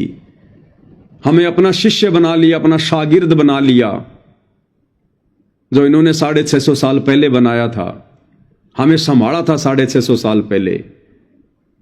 तो आज आकर फिर संभाल लिए। तो किसने संभाला? परमेश्वर रामपाल जी ने संभाला है। अब यदि कबीर जी का असली रूप यदि वो दाढ़ी मूंछ वाला है तो फिर उस दाढ़ी मूंछ वाले रूप में आकर कबीर जी ने वर्तमान में हमें क्यों नहीं संभाला? गुरुदेव कह रहे हैं वो भी परम सत्य है कि परमात्मा ने आज आकर फिर संभाल लिए। आके यानी धरती पर आकर। तो धरती पर तो भाई परमेश्वर रामपाल जी आए हुए हैं जिन्होंने हमें संभाल रखा है, लाखों को संभाल रखा है, पूरी दुनिया को संभालेंगे आने वाले समय में। अगर वो दाढ़ी मूंछ वाला रूप ही कबीर जी का असली रूप होता तो आज उसी रूप में आके संभालते ना में। लेकिन वो एक काल्पनिक फोटो है, एक बनावटी फोटो है। वो परमेश्वर कबीर जी का असली रूप नहीं है। शतलोक में कबीर परमेश्वर के दाढ़ी मूंछ नहीं है। वे तो युवा कबीर हैं, युवा कबीर। और युवा के भाई और बहनों कभी भी सफेद दाढ़ी मूंछ नहीं आती है। युवा के तो बिल्कुल अगर दाढ़ी मूंछ है तो काली, और इस फोटो में तो बूढ़े दिखाई दे रहे हैं। तो 650 साल पहले कबीर परमात्मा जी जब आए थे और जब सांसारिक तौर पर लीला करते करते जब वो वृद्ध हुए, बूढ़े हुए, उस समय को आधार बनाकर लोगों ने उनकी फोटो बनाई है। क्योंकि 650 साल पहले परमात्मा एक गरीब जुल्हाई की भूमिका में थे और उस समय आम व्यक्ति दाढ़ी मूंछ रखा करता था। उस समय आज की तरह ये जगह जगह नाई की दुकान नहीं हुआ करती थी, ये ब्लेड वगैरह, उस्त्रे वगैरह नहीं हुआ करते थे। जो बड़े बड़े जो रईस लोग होते थे, नवाब होते थे, वो लोग ही अपनी दाढ़ी मूंछ वगैरह साफ करवाया करते थे, सेविंग करवाया करते थे। आम व्यक्ति तो बेचारा सालों साल कभी बाल भी नहीं कटवाता था। तो समय के अनुसार परमेश्वर ने दाढ़ी मूंछ रखनी पड़ी यहां आकर, और हमने उसी फोटो को कबीर जी का असली रूप मान लिया। जबकि रियल रूप परमेश्वर का वो है जो हम आज वर्तमान में देख रहे हैं। परमेश्वर रामपाल जी, ये इनका असली सतलोकीय रूप है। तो ये जो छोटे छोटे सत्संग हैं गुरुदेव के, ये बहुत ही सांकेतिक हैं भाइयों और बहनों, ये गूढ़ हैं। गीता, वेद, कुरान, पुराण को समझना बहुत आसान है, लेकिन परमेश्वर कबीर जी अर्थात रामपाल जी के तत्व ज्ञान युक्त सत्संगों में जो संकेत हैं उनको समझना बहुत खांडे की धार है। जिस पर गुरु मेहर करे, जिस पर गुरु रजा करे, वही आत्माएं उनके संकेतों को समझ सकती हैं। तो क्या कह रहे हैं गुरुदेव भगवान कि आज आके फिर संभाल लिए। तो बताओ भाई और बहनों, अगर वो दाढ़ी मूछ वाला रूप ही अगर कबीर का असली रूप है तो कब संभाला, किसको संभाला, किसने देखा? आज हमें परमेश्वर रामपाल जी ने आकर संभाला है। तो असली कबीर कौन? परमेश्वर रामपाल जी भगवान की। अब आके फिर संभाल लिए। तो लड़का अपनी मां के साथ जाने लगा, बहुत श्रद्धा। तो क्लियर कर दिया भाई और बहनों इस छोटे से सत्संग ने कि जो गलती हम इस परमेश्वर को ना पहचान कर युगों युगों से करते आ रहे हैं, धोखा खाते हुए आ रहे हैं, वो गलती हम भाई बहन वर्तमान कलयुग की पिछली पीढ़ी में अपने कबीर परमेश्वर जी को ना पहचान कर बिल्कुल भी ना करें। हमारी सबसे बड़ी कमजोरी एक ही बताई गुरुदेव भगवान ने कि नादानों, जब जब वो कबीर भगवान इस पृथ्वी पर आया, अब आएगा तो परमात्मा तो इंसान बन के आएगा। परमात्मा ने गधों को नहीं सुनाने सत्संग, जानवरों को नहीं लेके जाना सतलोक। 84 लाख योनियों में केवल मनुष्य शरीर ही ऐसा है जो भक्ति कर सकता है, सत्संग सुन सकता है, मोक्ष प्राप्त कर सकता है। इसीलिए इसको सबसे दुर्लभ जन्म बताया है। मानव जन्म दुर्लभ है, ये मिले न बारंबार, जैसे पेड़ से पत्ता टूट गिरे बहुर न लगता बार। ये मनुष्य जन्म बारंबार नहीं मिलता है, बहुत अनमोल। 84 लाख योनियां भोगने के बाद एक मनुष्य जन्म मिलता है। इसी मनुष्य जन्म से हम भक्ति कर सकते हैं। तो आज यदि हमने फिर से वही गलती दोहराई जो गलती हम युगों युगों से दोहराते आ रहे हैं, जब जब ये कबीर परमेश्वर सतगुरु रामपाल जी संत बनकर आए, साधु बनकर आए, तत्वदर्शी संत बनकर आए, हमने इनको परमेश्वर के रूप में नहीं जाना, नहीं पहचाना।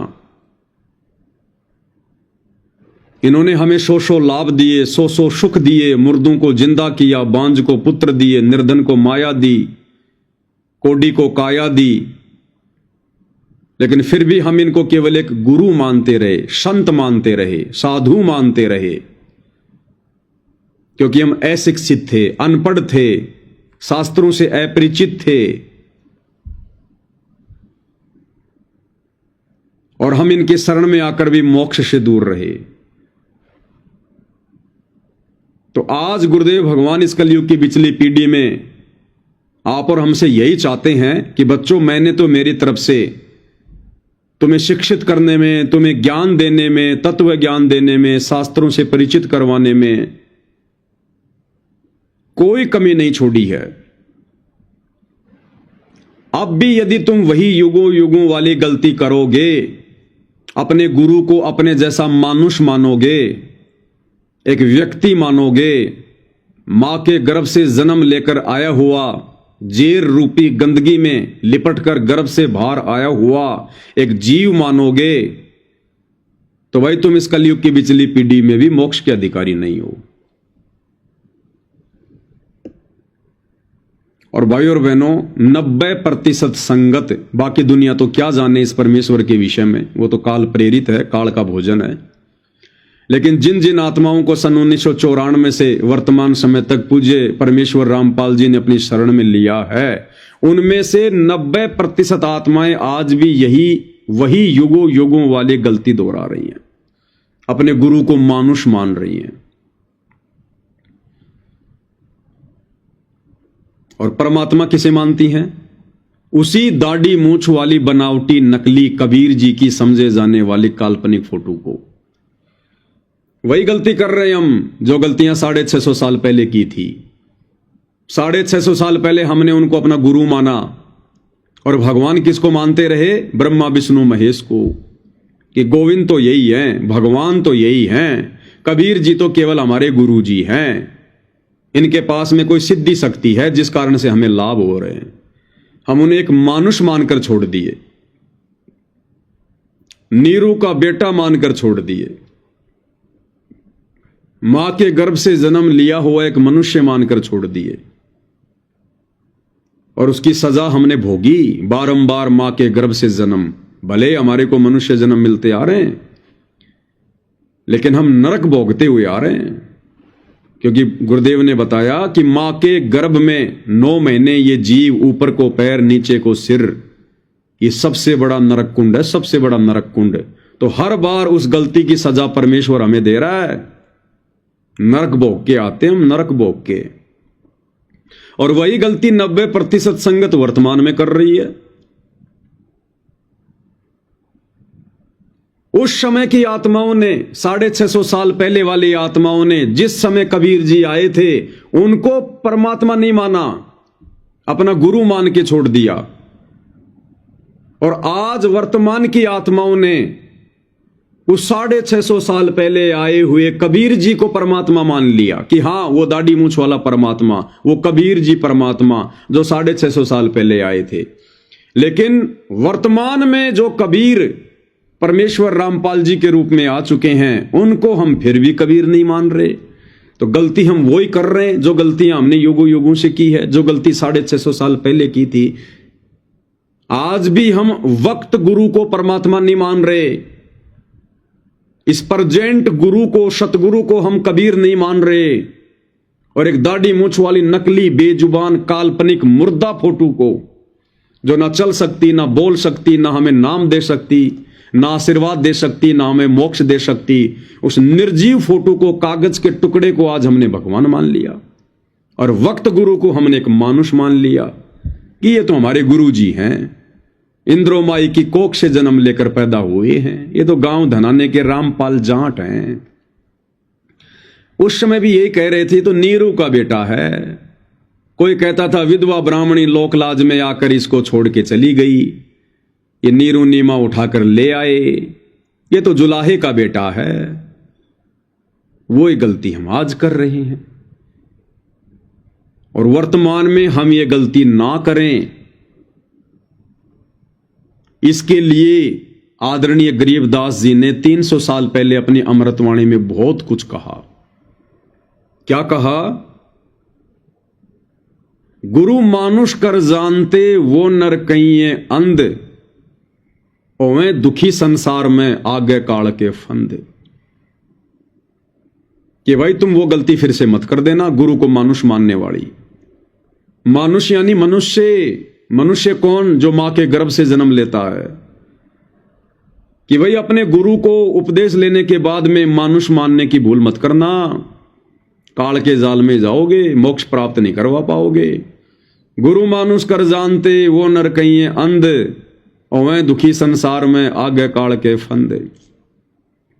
कबीरा ते नर अंध हैं जो गुरु को कहते और, यानी जो गुरु को परमेश्वर के अलावा और संज्ञा देते हैं कि ये तो मेरा गुरु है, भगवान तो कोई और है। तो कहते हैं कबीरा ते नर अंध हैं, अंधे हैं जो गुरु को कहते और भगवान नहीं मानते। और हरि के रूठे ठोर हैं, गुरु रूठे नहीं ठोर। लेकिन आज 90% संगत वही महागलती कर रही है और सजा भी भोग रही है। आए दिन अकाल मृत्यु भी हो रही है, सबके घर में कहर टूट रहे हैं। गुरु को परमात्मा मानना तो बहुत दूर की बात है, ऊपर से काल ने सतलोक आश्रम मैनेजमेंट हरियाणा को संगत के सिर पर बैठा रखा है और स्वयं काल उन लोगों में घुसा हुआ है। जो सामान्य मर्यादा है भक्ति मार्ग की, वो भी फॉलो नहीं करने दे रहा। तो भाइयों और बहनों, ये इस कलयुग की बिचली पीढ़ी में मोक्ष प्राप्त करने के लक्षण नहीं हैं। सर्वप्रथम तो हमने सत्सेवक भाई बहनों की तरह, साध संगति से जुड़ी हुई परमेश्वर की विशेष प्यारी आत्माओं की तरह तन मन से, दिलो जान से, आत्मा से, हृदय से ज्ञान को आधार बनाकर परमेश्वर रामपाल जी को कबीर भगवान मानना पड़ेगा, क्योंकि इनके अलावा सृष्टि में दूसरा कोई कबीर है ही नहीं। जो ये परमार्थ का कार्य इन्होंने किया है, ये अन्य कोई कर ही नहीं सकता, राजा भी नहीं कर सकता। धर्मशास्त्रों का जो निष्कर्ष इन्होंने निकाल कर दे दिया, यहां ब्रह्मा विष्णु महेश भी आज तक नहीं बता पाए, नहीं समझा पाए। और इनकी शरण में आने के बाद में जो आध्यात्मिक भौतिक लाभ इन्होंने दे दिए, यहां की ये परम शक्तियां ब्रह्मा विष्णु महेश की भक्ति करके भी कोई प्राप्त नहीं कर सकता। तो इनके अलावा दूसरा कोई परमेश्वर नहीं है। तो सर्वप्रथम तो सत्सेवक भाई बहनों की तरह ज्ञान को आधार बनाकर हमने अपने गुरु को ही परमेश्वर के रूप में मानना पड़ेगा, जानना पड़ेगा। उसके बाद उनके द्वारा हमें जो मर्यादाएं बताई गई हैं, जो नियम बताए गए हैं, हमने दृढ़ता के साथ उन सारे नियमों को फॉलो करना पड़ेगा। उन नियमों को निभाने के रास्ते में चाहे हमारा खुद का परिवार आए, चाहे समाज आए, चाहे रिश्तेदारियां आए, चाहे काम धंधा आए, हमने एक झटके में उनसे दूर हो जाना है। एक झटके में हमने ना किसी से लड़ाई करनी, ना झगड़ा करना, ना मनमुटाव करना, ना राग द्वेष ईर्ष्या करनी, लेकिन हमने अपनी मर्यादाओं को बचाना है, अपनी भक्ति को बचाना है। भाई घर छूटो, चाहे जग रूठो, चाहे रूठो ये संसारा हो, अरे फिर कौन सुनेगा इस काल लोक में जय गुरु रूठ गया मारा हो। आज यदि हमने गुरु को परमात्मा नहीं माना, मर्यादाओं में नहीं रहे, देखा देखी में चलते रहे, मोक्ष तो होगा नहीं। और फिर हमारे को क्या होगा? इस भक्ति के कारण हमारे को बहुत सारे मनुष्य जन्म मिलेंगे। उन मनुष्य जन्मों में हमारे ऊपर संस्कार व आपदाएं आएंगी। कभी आंख फूटेगी, कभी एक हाथ कटेगा, कभी एक्सीडेंट होगा, कभी आंखों के सामने बेटा मरेगा, कभी बेटी मरेगी। क्योंकि जब ये परमात्मा कबीर धरती पर संत रूप में आता है तो ये भाग्य से अधिक देता है, हमारी आने वाली आपत्तियों को टालता है। और जब गुरु रूप में आए हुए परमेश्वर कबीर जी वापस सतलोक को चले जाते हैं, उसके बाद भाई और बहनों फिर हमें वैसा ही मिलना शुरू हो जाता है जैसे हमारे संस्कार में होता है। फिर हमने जो बैटरी चार्ज कर ली है, जो भक्ति धन इकट्ठा कर लिया है, उस आधार से फिर हमारे को सुख या दुख मिलेगा, लाभ या हानि होगी। फिर आज जैसे वर्तमान में परमात्मा हमारे भाग्य में लिखी हुई आपदाओं को टाल रहे हैं, ऐसा नहीं टालेंगे। फिर सतलोक में बैठकर परमात्मा वही देगा जो हमारे भाग्य में लिख दिया होगा। तो आज वर्तमान में ये भक्ति करके, ये दान पुण्य करके, इतना संघर्ष करके, और यदि गुरु को मानुष मानने के चलते, मर्यादाएं ठीक से ना निभाने के चलते यदि हम मोक्ष से वंचित रह गए तो हमें बारंबार मनुष्य जन्म मिलेंगे। और उन मनुष्य जन्मों में फिर जैसे आज आम समाज में जो मनुष्य हैं, स्त्री या पुरुष हैं, उनके साथ में कैसी कैसी घटनाएं घटित हो रही हैं। अकाल मृत्यु, अचानक से बेटा मर गया, बेटी मर गई, कोई काम धंधे में दिक्कत आ गई, बहुत बड़ी कोई बीमारी लग गई। फिर ऐसा ही होगा हमारे साथ में, ऐसा ही होगा। फिर वही मिलेगा जो हमारा ये प्रारब्ध बना दिया जाएगा, जो किस्मत बना के रख दी जाएगी। और फिर 84 लाख योनियों में भी जाएंगे। फिर 84 लाख योनियों में फिर वो असहनीय कष्ट जिनका वर्णन भी करना मुश्किल है। और फिर क्या होगा भाई और बहनों? आज वर्तमान में हम जिस भक्ति को बड़े शौक से कर रहे हैं, बड़ी लगन से कर रहे हैं, अनगिनत मंत्रों का जाप करते हैं, दान पुण्य कर रहे हैं, सेवा कर रहे हैं, ये सोचकर कि हमारा मोक्ष होगा। और यदि भाई और बहनों इतना सब कुछ करते करते यदि हमारा मोक्ष नहीं हुआ, और मोक्ष क्यों नहीं होगा? दो ही गलती रहेंगी। पहला, गुरु को मानुष मानना, और दूसरा, मर्यादाएं तोड़कर भक्ति पर लगे रहना। तो हमारे पास ये ढेर सारा भक्ति धन जमा हो जाएगा, ढेर सारा। ब्रह्मा विष्णु महेश की दिन रात भक्ति करके हम लाख जन्मों में भी इतना भक्ति धन इकट्ठा नहीं कर सकते, जो भक्ति धन हम कुछ दिन सतगुरु रामपाल जी परमेश्वर जी की शरण में रहकर, मर्यादाओं में रहकर भक्ति करके इकट्ठा कर सकते हैं। तो आज हम जो भक्ति ये सोचकर कर रहे हैं, जो भक्ति धन ये सोचकर जमा कर रहे हैं कि इससे हमें मोक्ष मिलेगा, और यदि भाई और बहनों हमारा मोक्ष नहीं हुआ, यह बात दास क्यों बोल रहा है? ताकि हमारे अंदर भय उत्पन्न हो, डर, क्योंकि भय बिना भक्ति नहीं होती और बिल्कुल हकीकत है ये बात है। तो यही भक्ति धन, आज ये ज्योति के पैसे की कमाई, पाठ के पैसे की कमाई, दान के पैसे की कमाई, 10वें अंश के पैसे की कमाई, शतनाम की कमाई, प्रथम नाम की कमाई, सार नाम की कमाई, सेवा की कमाई, ये जो ढेर सारा भक्ति धन हमारा जमा हो जाएगा, ये भाई और बहनों, फिर यही भक्ति धन यदि हमारा मोक्ष नहीं हुआ तो हमारे लिए सबसे बड़ा दुख का कारण बनेगा। सबसे बड़े दुख का कारण यही भक्ति धन बनेगा फिर हमारा। और यही भक्ति वर्तमान की एक बहुत लंबे समय के लिए, करोड़ों युगों के लिए हमें फिर से परमात्मा से दूर कर देगी। क्योंकि परमात्मा ने इस कलयुग में ही मोक्ष का समय क्यों निश्चित किया?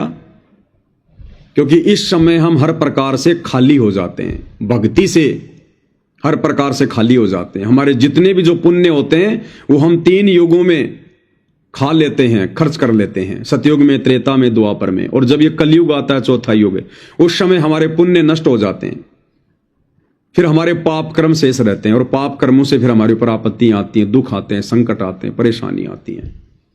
फिर ये आत्मा भगवान की तरफ दौड़ती है, सुखों में नहीं दौड़ती। इसलिए परमात्मा इस चौथे युग को सिलेक्ट करते हैं कि इस समय फिर इनकी मजबूरी बन जाएगी भक्ति करना। इनके सामने और कोई ऑप्शन नहीं बचेगा फिर, क्योंकि नकली साधना से लाभ मिलेगा नहीं। इनके पाप कर्म होंगे, पाप कर्मों से शरीर में आपत्ति आएगी, हॉस्पिटलों में जाएंगे, वहां भी डॉक्टर हाथ खड़ा कर लेंगे। क्योंकि डॉक्टर के इलाज से भी अगर किसी को राहत मिलती है तो उस जीव के भक्ति संस्कारों से मिलती है, उसके पुण्यों से मिलती है। अन्यथा एक ही रोग 2 आदमी स्वस्थ हो रहे हैं, 4 आदमी मृत्यु प्राप्त कर रहे हैं। क्यों भाई? डॉक्टर ने तो चारों को ठीक करना था, वो तो चारों को समान रूप से दवा दे रहा था, इलाज कर रहा था। फिर 4 क्यों मर गए, 2 क्यों बच गए? क्योंकि 2 बच गए उनके पास पूर्व जन्मों का भक्ति धन अभी जमा है। उस भक्ति धन से उनकी रक्षा हुई है। वो डॉक्टर का इलाज तो केवल एक बहाना है। तो परमेश्वर को पता था कि इस कलयुग में बिल्कुल खाली हो जाएंगे ये, तब इनको भगवान की जरूरत पड़ेगी, रो रो के आएंगे, नाक रगड़ रगड़ के आएंगे ये। तो वर्तमान में यदि मोक्ष हुआ नहीं और ये ढेर सारा भक्ति धन हमने जमा कर लिया तो ये हमारे लिए सबसे बड़ा फिर बाधा बन जाएगा। क्योंकि फिर परमात्मा ने हमें इसका प्रतिफल देना पड़ेगा। जो कमाई हमने कर ली वो हमने खर्च भी करनी पड़ेगी। फिर क्या करेंगे? हम इस काल की बेगार करेंगे, इस काल की नौकरी करेंगे। काल के किस ब्रह्मांड को फिर हम चलाएंगे? देवी देवता बनकर इसकी नौकरी करेंगे, गुलामी करेंगे। ब्रह्मा विष्णु महेश की वो पदवियां प्राप्त करेंगे, हम अपने कर्म फोड़ेंगे। ब्रह्मा जी बनकर पूरी दुनिया को हम रजोगुण के कुएं में डालेंगे, अपने कर्म फोड़ेंगे भयंकर। विष्णु जी बनकर दुनिया को शतोगुण की आग में झोंकेंगे, मोह ममता में फंसा के रखेंगे। हमारे कारण पूरी दुनिया मोह ममता में फंसी रहेगी। हम तो बन के बैठ गए विष्णु जी, ब्रह्मा जी और शंकर जी, और नीचे परमात्मा जैसे वर्तमान में आत्माओं को समझा रहे हैं, लेकिन तीनों गुणों के प्रभाव से नहीं समझ पा रहे। तो आज दोषी कौन बन रहे हैं? वो ब्रह्मा विष्णु महेश दोषी बन रहे हैं। वो आत्माएं जो कभी इसी प्रकार कलयुग की पिछली पीढ़ी में आप और हमारी तरह भगत थे, आज वो संसार को फंसाने के लिए निमित्त बने हुए हैं। आज भगवान हमें समझाना चाहते हैं, लेकिन आज उन्हीं आत्माओं के तीनों गुणों के प्रभाव से, ब्रह्मा जी के रजोगुण, विष्णु जी के शतोगुण, शंकर जी के तमोगुण के प्रभाव से आज देखो हम किस प्रकार से इस भक्ति को स्वीकार नहीं करते, भगवान को नहीं पहचानते। फिर ऐसे काल हमारे कर्म फोड़ेगा भगवान के विरुद्ध खड़ा करके। तो फिर हम ब्रह्मा विष्णु महेश बनेंगे, फिर भी हमारी कमाई बहुत ज्यादा, बहुत जबरदस्त। फिर कभी हमारे को ये ब्रह्मलोक में भेजेगा, वहां पर ज्यादा हमारी भक्ति कमाई नष्ट होती, वहां ज्यादा बकवाद होंगी। फिर देवी देवता बना देगा, फिर गोरखनाथ जैसा बना देगा, डले ढोए जाओ, तपस्या करते रहो, काल की बेगार करते रहो। फिर पृथ्वी पर पटकेगा, राजा महाराजा बनाएगा, चक्रवर्ती राजा बनाएगा, कभी सरपंच बनाएगा, कभी एमएलए बनाएगा, कभी प्रधानमंत्री बनाएगा। और ना जाने कितनी बार हम ऐसे चक्कर काट काट के जाएंगे, चक्कर काट काट के जाएंगे, कितनी बार मनुष्य जन्म प्राप्त करेंगे। फिर उल्टी साधना करके फिर वापस देव देवता बनेंगे। और करोड़ों युगों के बाद जब कभी हमारा इस वर्तमान कलयुग की पिछली पीढ़ी में शत भक्ति करके दान पुण्य करके जो हमने भक्ति धन इकट्ठा कर लिया, जब हमारा ये भक्ति धन नष्ट होगा तब ये परमात्मा हमें फिर कलयुग की पिछली पीढ़ी में पटकेगा और फिर हम लोगों की यही स्थिति होगी जो आज है। और फिर ब्रह्मा विष्णु महेश के तीनों गुणों के प्रभाव से फिर हम ऐसे बकवाद करेंगे। तो आज वर्तमान में गुरुदेव भगवान ने हमारी जो बुद्धि खोल दी है हल्की फुल्की, हमें ये बातें समझ में आ रही हैं क्योंकि गुरुदेव ने समझाई और हमारे समझ में आई, तभी तो हम आगे एक दूसरे के साथ शेयर कर रहे हैं।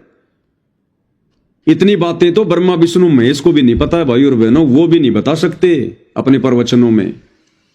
जबकि 88,000 ऋषि श्री ब्रह्मा जी को वेदों का प्रकांड ज्ञाता मानकर उनके दरबार में बैठकर उनसे वो कथाएं सुनते हैं और उनकी वाहवाही करते हैं, वाह ब्रह्मा जी क्या ज्ञान दिया।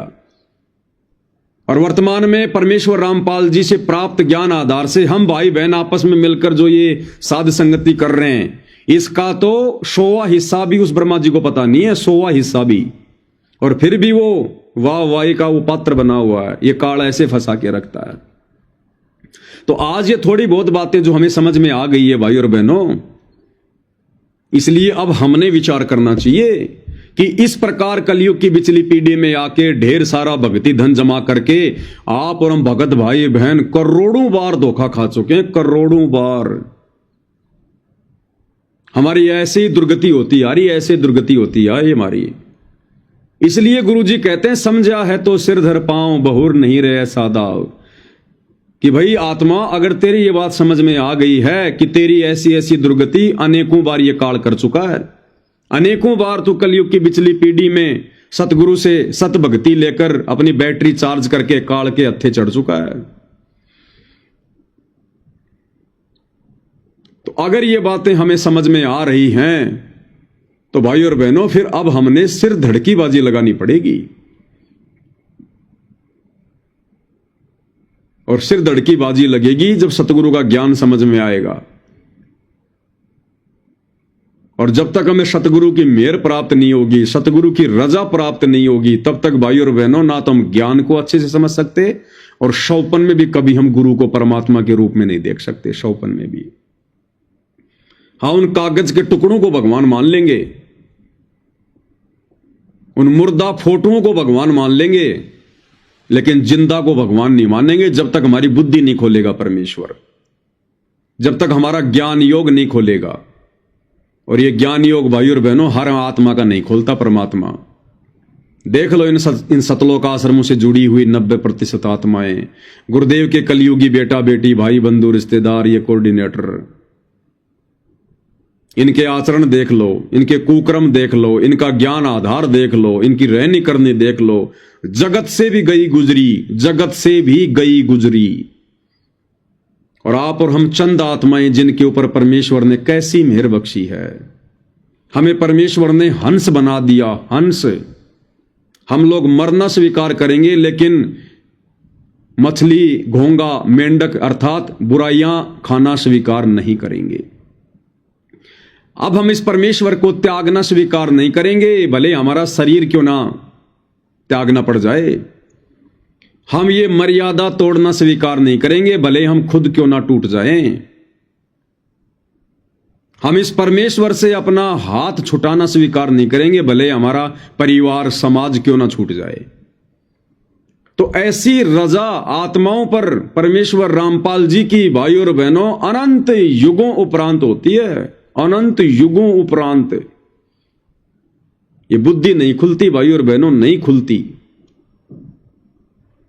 इसलिए दास ने शुरू में कहा था कि जो कल की सेना है वो कल की सेना वास्तव में परमेश्वर रामपाल जी के साध संगति से जुड़े हुए उनके सत्सेवक बच्चे हैं, जो आज इस पूरे खेल को समझ चुके हैं और समझे हैं तभी तो मर्यादाओं पर अडिग हैं।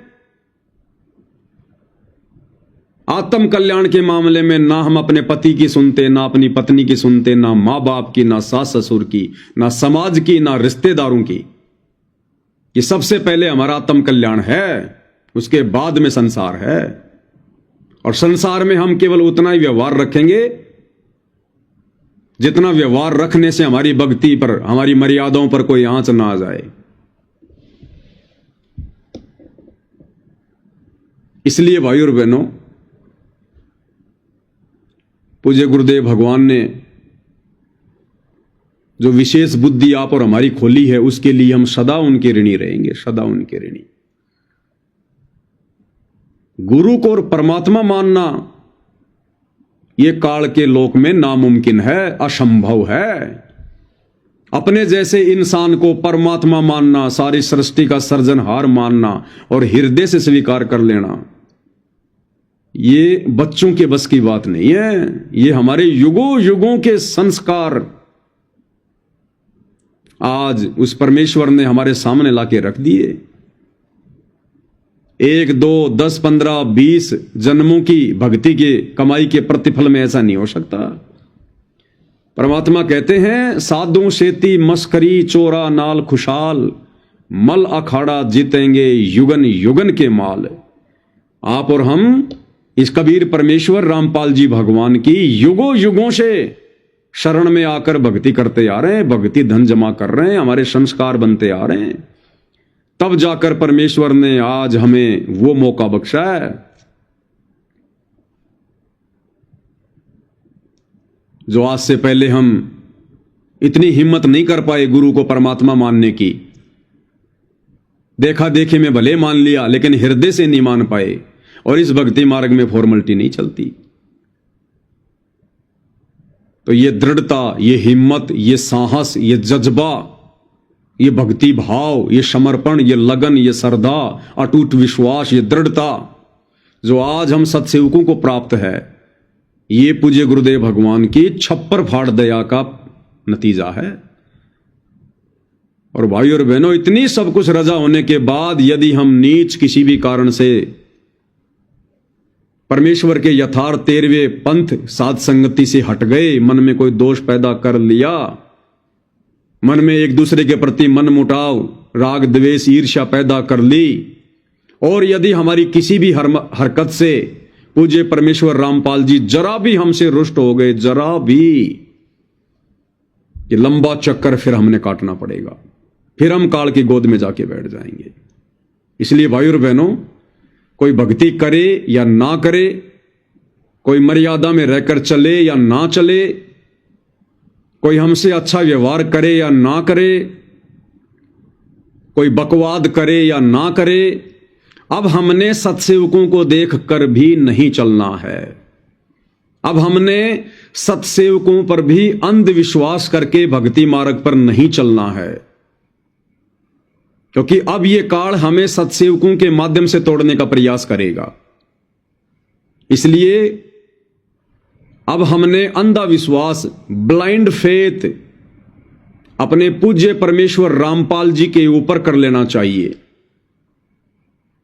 मैं पवन दास चाहे कुछ भी बोलूं, कुछ भी वीडियो बनाऊं, कुछ भी बातें कहूं, या अन्य भगत भाई बहन आपको कुछ भी कहें, कुछ भी बातें बोलें, आपने आंख बंद करके स्वीकार नहीं करनी चाहिए।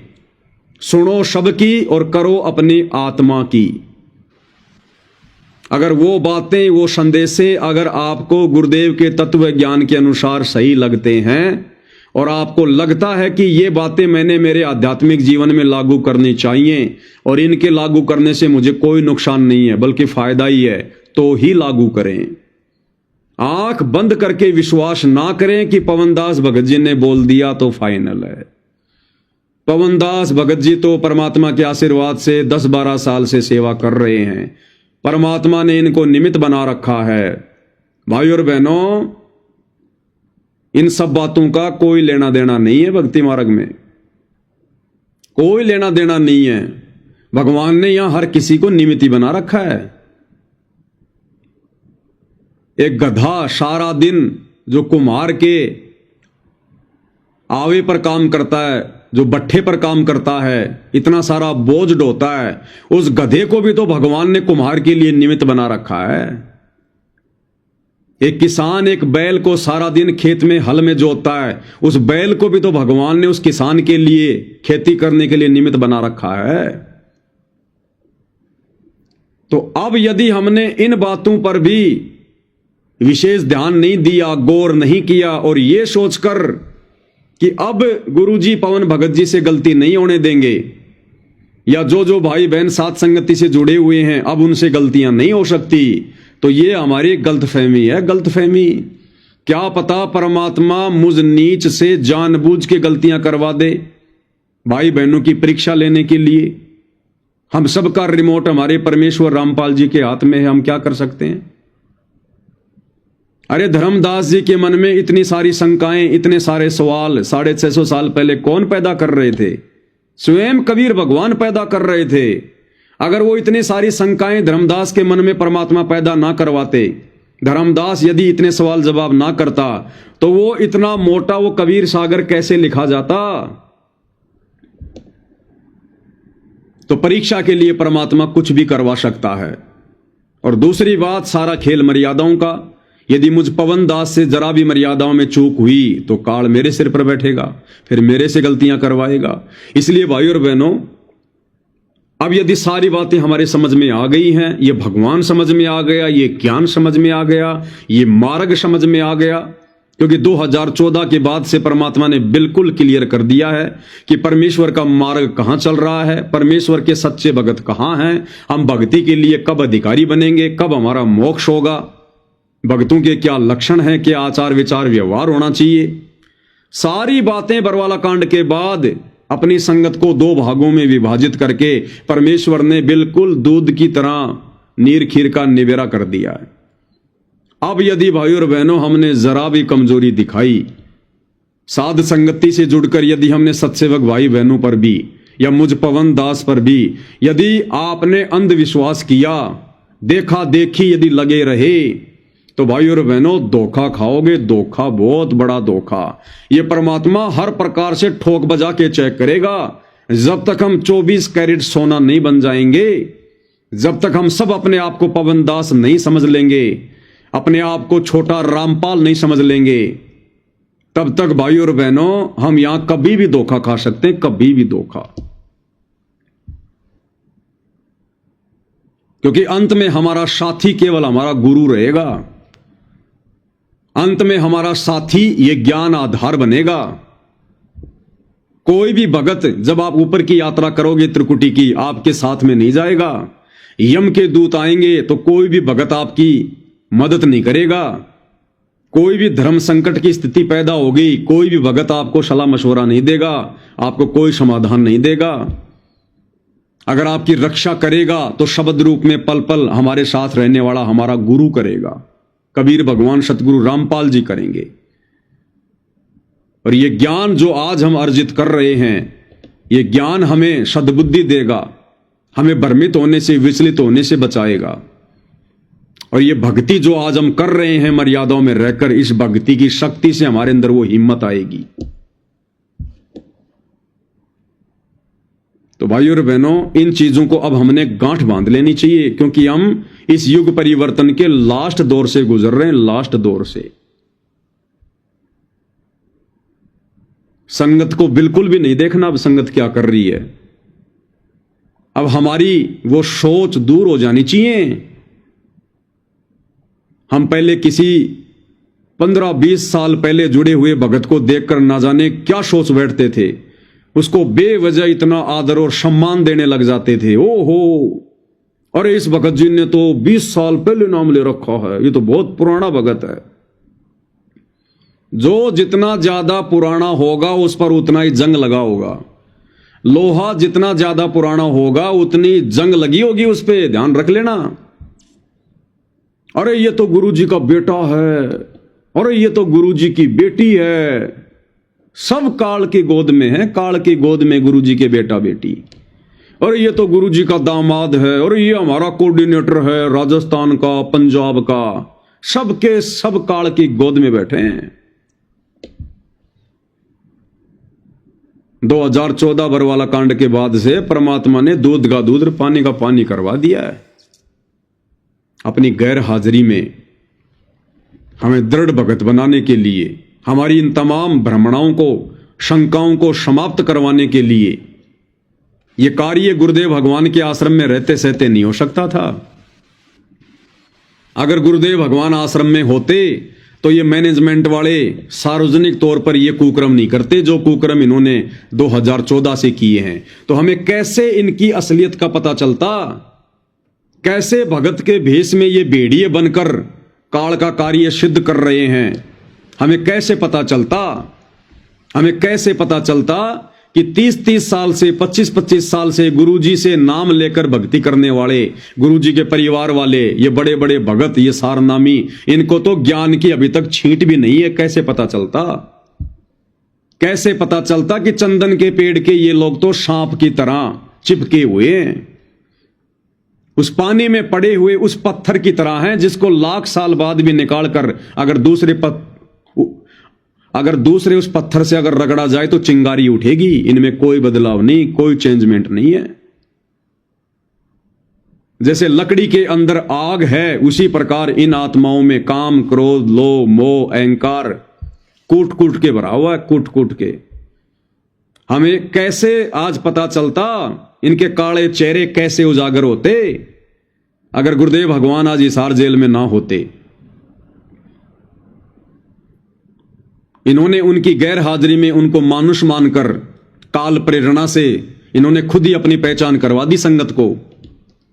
ये स्टेडियम बनाकर, गुंडों की सीबीआई जांच का समर्थन करके, संगत को बिरानी आग में झोंककर, जाटों के आरक्षण में बैठाकर, कुपात्रों को करोड़ों रुपया चंदे का देकर, गुंडों की सीबीआई जांच के लिए 5-5 लाख रुपए देकर, अयोध्या में जाकर आन उपासकों के लिए भंडारा लगाकर, अन्नपूर्णा मुहिम के तहत भगत समाज की समासें, धन और पैसा बर्बाद करवाकर, मनमाना आचरण करके भक्तों को मां बहन की गालियां लट्ठों की तरह, जानवरों की तरह पीटना, बात बात पे मुंह से गालियां,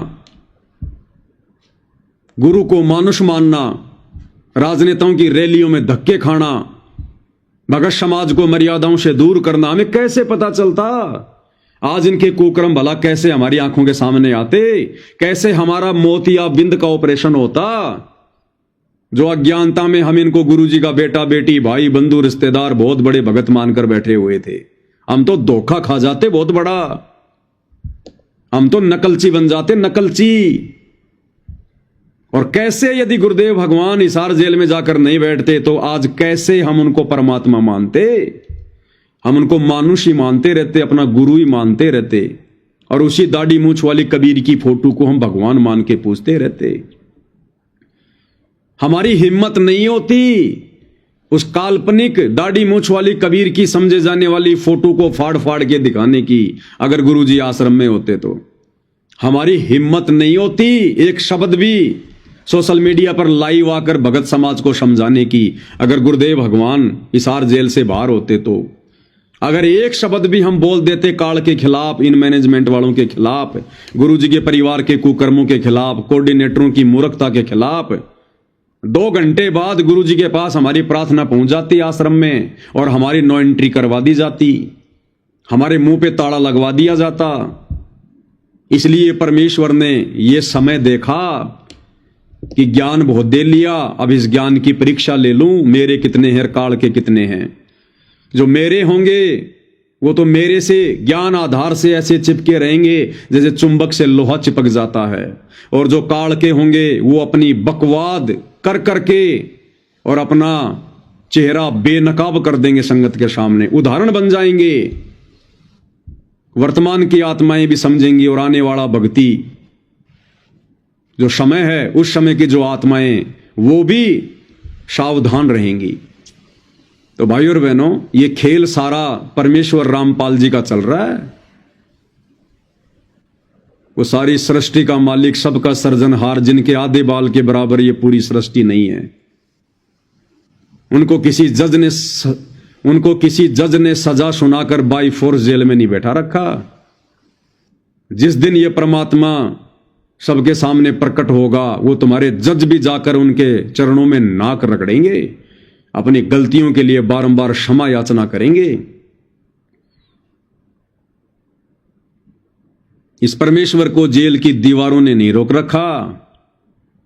जिस परमेश्वर ने श्री कृष्ण जी को बाहर निकालने के लिए सातों ताले तोड़ दिए, वो परमात्मा खुद एक ताले के भीतर बंदी बन के रह सकता है क्या? जो दुनिया को कर्म के बंधनों से छुड़वाने आया है, जो बंदी छोड़ है। तो जिस दिन वो ठीक का समय आएगा जो परमात्मा सतगुरु रामपाल जी ने निर्धारित कर रखा है, जब उनका कार्य सिद्ध हो जाएगा, उस दिन देखना भाइयों और बहनों, यही मीडिया जिन्होंने उनको बदनाम करने में कोई कसर नहीं छोड़ी, अब उनको दुनिया का बाप बनाने में भी कोई कसर नहीं छोड़ेगी। यही प्रशासन जो उनको पकड़ के लेकर गया था, यही प्रशासन अपने कंधों पर बैठा कर और 24 घंटे उनकी सेवा में रहेंगे। यही राजनेता जो आज बेखबर हैं काल प्रेरणा से, ये उनके चरणों में जाकर नतमस्तक होंगे, अपनी गलतियों की बारंबार क्षमा याचना करेंगे। और यही दुनिया जो आज उन्हें कोई बलात्कारी कहकर संबोधित करता है, कोई गुंडा, कोई भुंडा, इनकी आंखों से आंसू नहीं सूखेंगे। अपनी गलतियों के प्रायश्चित के लिए रो रो कर आश्रम की दीवारों पर मत्था मारा करेंगे, मत्था, कि परमेश्वर हमें सद्बुद्धि क्यों नहीं आई, हम आपको पहचान क्यों नहीं पाए, हमने आप जैसे परम संत की निंदा करके अपने कर्म क्यों फोड़े।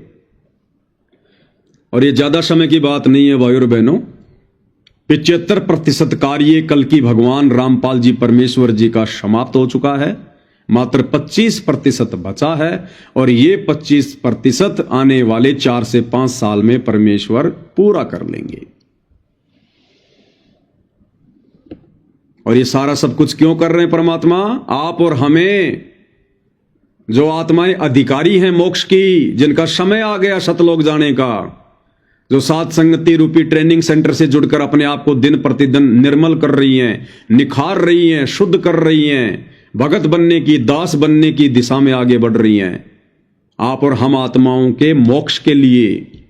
तो आप और हम आत्माओं ने भाई और बहनों किसी भी प्रकार की गुरुदेव भगवान की गाइडलाइन का उल्लंघन नहीं करना है। चाहे अब कुछ भी हो जाए, चाहे किसी का पति रूठे, चाहे किसी की पत्नी रूठे, चाहे किसी को घर छोड़ना पड़े, चाहे किसी को नौकरी छोड़नी पड़े। ये घर, परिवार, नौकरियां हम असंख्य बार प्राप्त कर चुके हैं।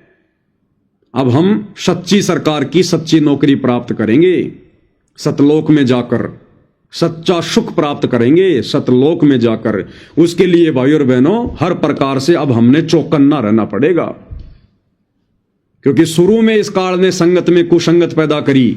जितनी भी संगत थी परमेश्वर रामपाल जी की, उसमें कुसंगत पैदा करी। परमेश्वर रामपाल जी के कलयुगी परिवार को माध्यम बनाकर, कोऑर्डिनेटरों को माध्यम बनाकर, उसमें से परमेश्वर ने अपने चंद आत्माओं को छांटा, साध संगतियां शुरू करवाई। अब ये काल साध संगतियों में बकवाद करवाएगा, बकवाद करवाएगा, तरह तरह की भ्रमणा फैलाएगा, दुनिया भर का पाखंड फैलाएगा। सारे नहीं, कुछ एक। तो अब हमने ये बिल्कुल भी नहीं देखना कि ये तो सत्सेवक है, इसकी आईडी पे साध संगति का लोगो लगा हुआ है, ये तो बहुत दिनों से साध संगति से जुड़ा है। अब भाई और बहनों इन चीजों का अब कोई महत्व नहीं है। अब भले आप साध संगति का लोगो लगाओ ना लगाओ, क्योंकि अब ये काल इन्हीं सब चीजों को हथियार बनाएगा। लोगो लग रहा है साध संगति का, और दुनिया भर की बकवाद उसकी आईडी पे आपको देखने को मिलेंगी।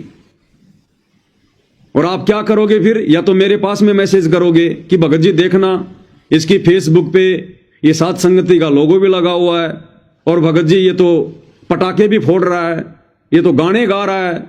अब काल क्या करेगा? अब काल इस लोगो का दुरुपयोग करेगा। एक समय तक इसका सदुपयोग हुआ, एक पहचान थी ये कि हम इन आश्रम वालों से अलग हैं। अब काल इसका दुरुपयोग करेगा। वो वीडियो आप मुझे भेजोगे, मैं उसको खोल के देखूंगा, 10 मिनट मेरी बर्बाद करवाएगा। या आप उसके नंबर निकालने का प्रयास करोगे, 10 भक्तों से पूछोगे भगत जी ये कौन है, आप जानते हो इसको? फिर आप उसको फोन करोगे, वो मानने वाला नहीं है, आधा घंटा आपका बर्बाद करेगा। इसलिए भाइयों और बहनों, अब यदि किसी चीज का महत्व है तो केवल परमेश्वर की मर्यादित भक्ति का। आप मरे जग प्रलय होई। जब इंसान खुद मर जाता है ना, उसके लिए पूरी संसार मर जाता है, प्रलय हो जाती है उसके लिए। अब मैंने आंखें बंद कर ली, मेरे लिए सारा संसार अंधा हो गया। इसी प्रकार अब मैंने भगत बनना है, अब हमने भगत बनना है, हमने भक्ति करनी है। पहले हम सबको साथ लेकर चल रहे थे, अब हमने खुद भगत बनना है, खुद हमने दास बनना है। हमने अब दूसरों को नहीं देखना, दूसरों की चिंता नहीं करनी। कोई भक्ति करे ना करे, कोई साथ संगति से जुड़े ना जुड़े, कोई अपने कर्म बिगाड़े या फोड़े, अब इस स्तर पर आकर हमने खुद जीवित मरना है। आपका कितना ही खास, कितना ही नजदीकी साथ संगति से जुड़ा हुआ अगर बकवादे कर रहा है, अब भाई और बहनों उसको समझाने में भी अपना समय बर्बाद मत करो। उसकी तरफ देखो भी मत, सोचो भी मत कि ये तो बहुत अच्छा भगत था, अचानक से क्या हो गया। वो हो गया सो हो गया। अब हमारे अंदर ये डर बैठना चाहिए कि ये भगवान मेरे साथ ऐसा ना हो जाए। इस निकम्मे ने क्या मर्यादा तोड़ दी होगी, क्या इसके मन में दोष आ गया होगा जो ये काल के जाल में चला गया इतनी अच्छी भक्ति करते करते भी। ये परमात्मा मेरे से ऐसी गलती ना हो जाए। 10 कदम की दूरी बना लो उससे, अपना समय बर्बाद ना करना फिर उसको ज्ञान देके, क्योंकि अब उसको तुम्हारे ज्ञान की जरूरत नहीं है। उसको तो खुद ही ज्ञान की उल्टियां हो रही हैं, वो ज्ञान को पचा नहीं पाया। तो अब भाई और बहनों हमने अपने आत्म कल्याण को देखना है, सिर्फ अपने आत्म कल्याण को। और बाकी जब तक परमपिता परमेश्वर रामपाल जी भगवान ने इस 2 कोड़ी के तुच्छ प्राणी पवन दास को निमित्त बना रखा है, खड़ा कर रखा है, और जब तक परमात्मा संदेश से दिलवाएंगे भगत भाई बहनों को जागरूक रखने के लिए, तब तक ये दास अपनी सेवा परमेश्वर के चरणों में देता रहेगा। लेकिन एक समय भाई और बहनों ऐसा भी आएगा, क्योंकि जब आपत्ति पूरे संसार पे आएगी, युग परिवर्तन का वो समय जब नजदीक आएगा, तो आप और हम भी एक दूसरे से डिस्कनेक्ट हो जाएंगे। जब सोशल मीडिया ही बंद हो जाएगी तो आप और हम कैसे एक दूसरे से जुड़ पाएंगे। आने जाने के साधन ही समाप्त हो जाएंगे। जैसे लॉकडाउन लगा, किसी को घर से बाहर नहीं निकलने दिया, तो लोगों का मिलना जुलना बंद हो गया। इतना भय हो गया, पड़ोसी भी पड़ोसी के घर नहीं जा रहा था। तो ऐसे में जब ये इंटरनेट बंद हो जाएगा, सोशल मीडिया पे कोई दिक्कत आ जाएगी, लॉकडाउन जैसी स्थितियां हो जाएंगी, महामारियां आएंगी, आपदाएं आएंगी, प्राकृतिक आपदाएं, तो आप और हमारा मिलना जुलना कैसे होगा। इसलिए भाई और बहनों, जो आज गुरुदेव भगवान के आशीर्वाद से हमें साथ संगतियों के माध्यम से सीखने और समझने को मिल रहा है, उसे हम साथ साथ अपने जीवन पर लागू करते चलें। तुम सोचो हम एक साथ लागू कर लेंगे, कभी नहीं कर पाओगे, वो फिर मौका हाथ से निकल जाएगा। हमने धीरे धीरे धीरे धीरे इन तमाम चीजों को अपने ऊपर धारण करके हमने खुद अपने आप को गुरुदेव भगवान के नजदीक समझना पड़ेगा। और अंत में हमने ये मानना पड़ेगा कि सतलोक से चलकर शतलोक का राजा परमेश्वर रामपाल जी केवल इस मर्त मंडल में मेरे लिए आया है।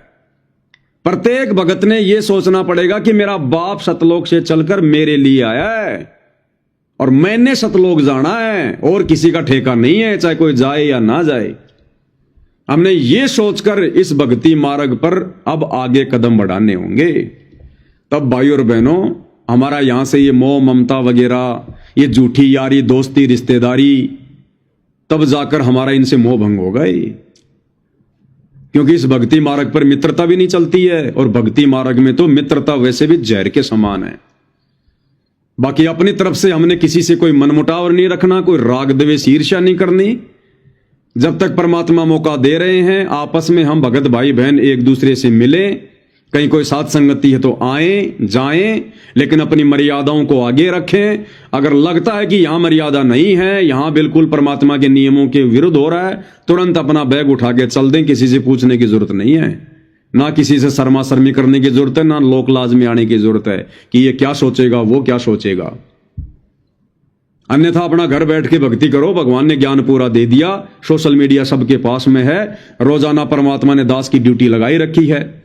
छोटी मोटी बातें दास आप जियों की सेवा में हाजिर करता ही रहता है। फिर हमने भला किसी की जरूरत क्या है।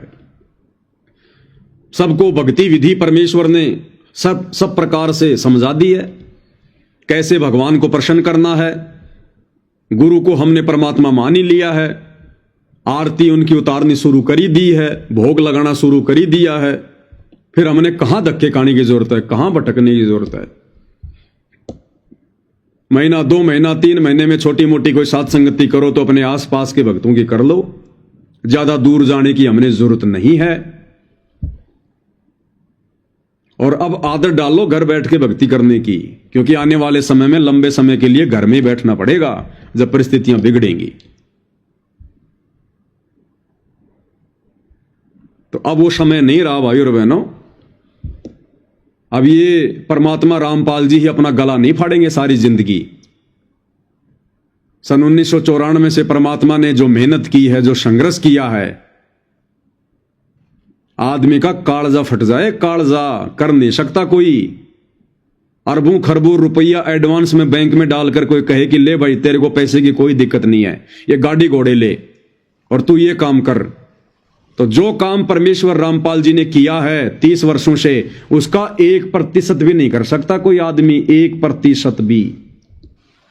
परमार्थ के लिए निस्वार्थ भाव से सेवा। तो सारी जिंदगी हम अपने परमात्मा को यूं ही दुखी करते रहेंगे क्या? यूं ही हम उनसे उनका वो गला फड़वाते रहेंगे क्या? उनको दुखी करते रहेंगे क्या? कलयुग की बिचली पीढ़ी है, अब तो कम से कम उनको सुख की सांस लेने दो। इस काललोक के अनुसार परमेश्वर की क्या उम्र हो रही है? 74-75 वर्ष हो रही है। 74-75 वर्ष में आदमी खाट पकड़ लेता है, चला नहीं जाता ढंग से, बोला नहीं जाता, 20 बीमारियां घेर लेती हैं। ऐसे में उनकी सेवा की जाती है। तो अब भाई और बहनों, अब समय आ गया है पूज्य गुरुदेव भगवान की सेवा करने का, उनको सुख प्रदान करने का। कौन सा सुख? वैसे तो सबको सुख देने वाले वो ही हैं, लेकिन उनके ज्ञान आधार पर चलकर, उनके मिशन को सफल बनाकर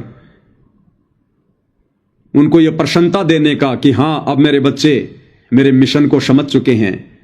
मैं क्यों आता हूं यहां पर, क्यों अपने आप को छुपाता हूं, ये मुझे पहचान चुके हैं और जैसा मैं चाहता हूं ये वैसी भक्ति कर रहे हैं। तब परमेश्वर प्रसन्न होते, भक्ति से, भाव से, मर्यादाओं से। सारी जिंदगी परमेश्वर रामपाल जी आप और हमारी सेवा में लगे रहे, आप और हमारी सेवा में। ये ज्ञान समझाना, हमें भक्ति का पाठ पढ़ाना, हमारे लिए संघर्ष करना, ये सेवा है। लेकिन अब आप और हमने उनकी सेवा में लगना है।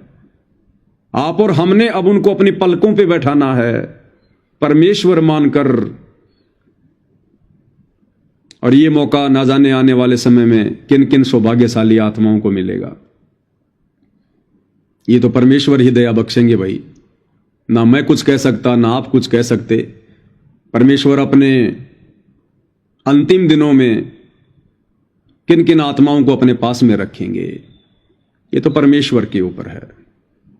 रखे ना रखें, लेकिन जो भक्ति विधि उन्होंने बता दी, मोक्ष तो उसी से होना है, मोक्ष तो उसी से होना है। और यदि हमने मोक्ष करवा लिया तो परमात्मा के लिए उनके साथ रहने वाली आत्मा भी उतनी प्रिय होगी, और दूर बैठकर भक्ति करके मोक्ष प्राप्त करने वाली आत्मा भी उतनी ही प्रिय होगी। तो भाई और बहनों, बहुत बड़ी रजा है गुरुदेव भगवान की।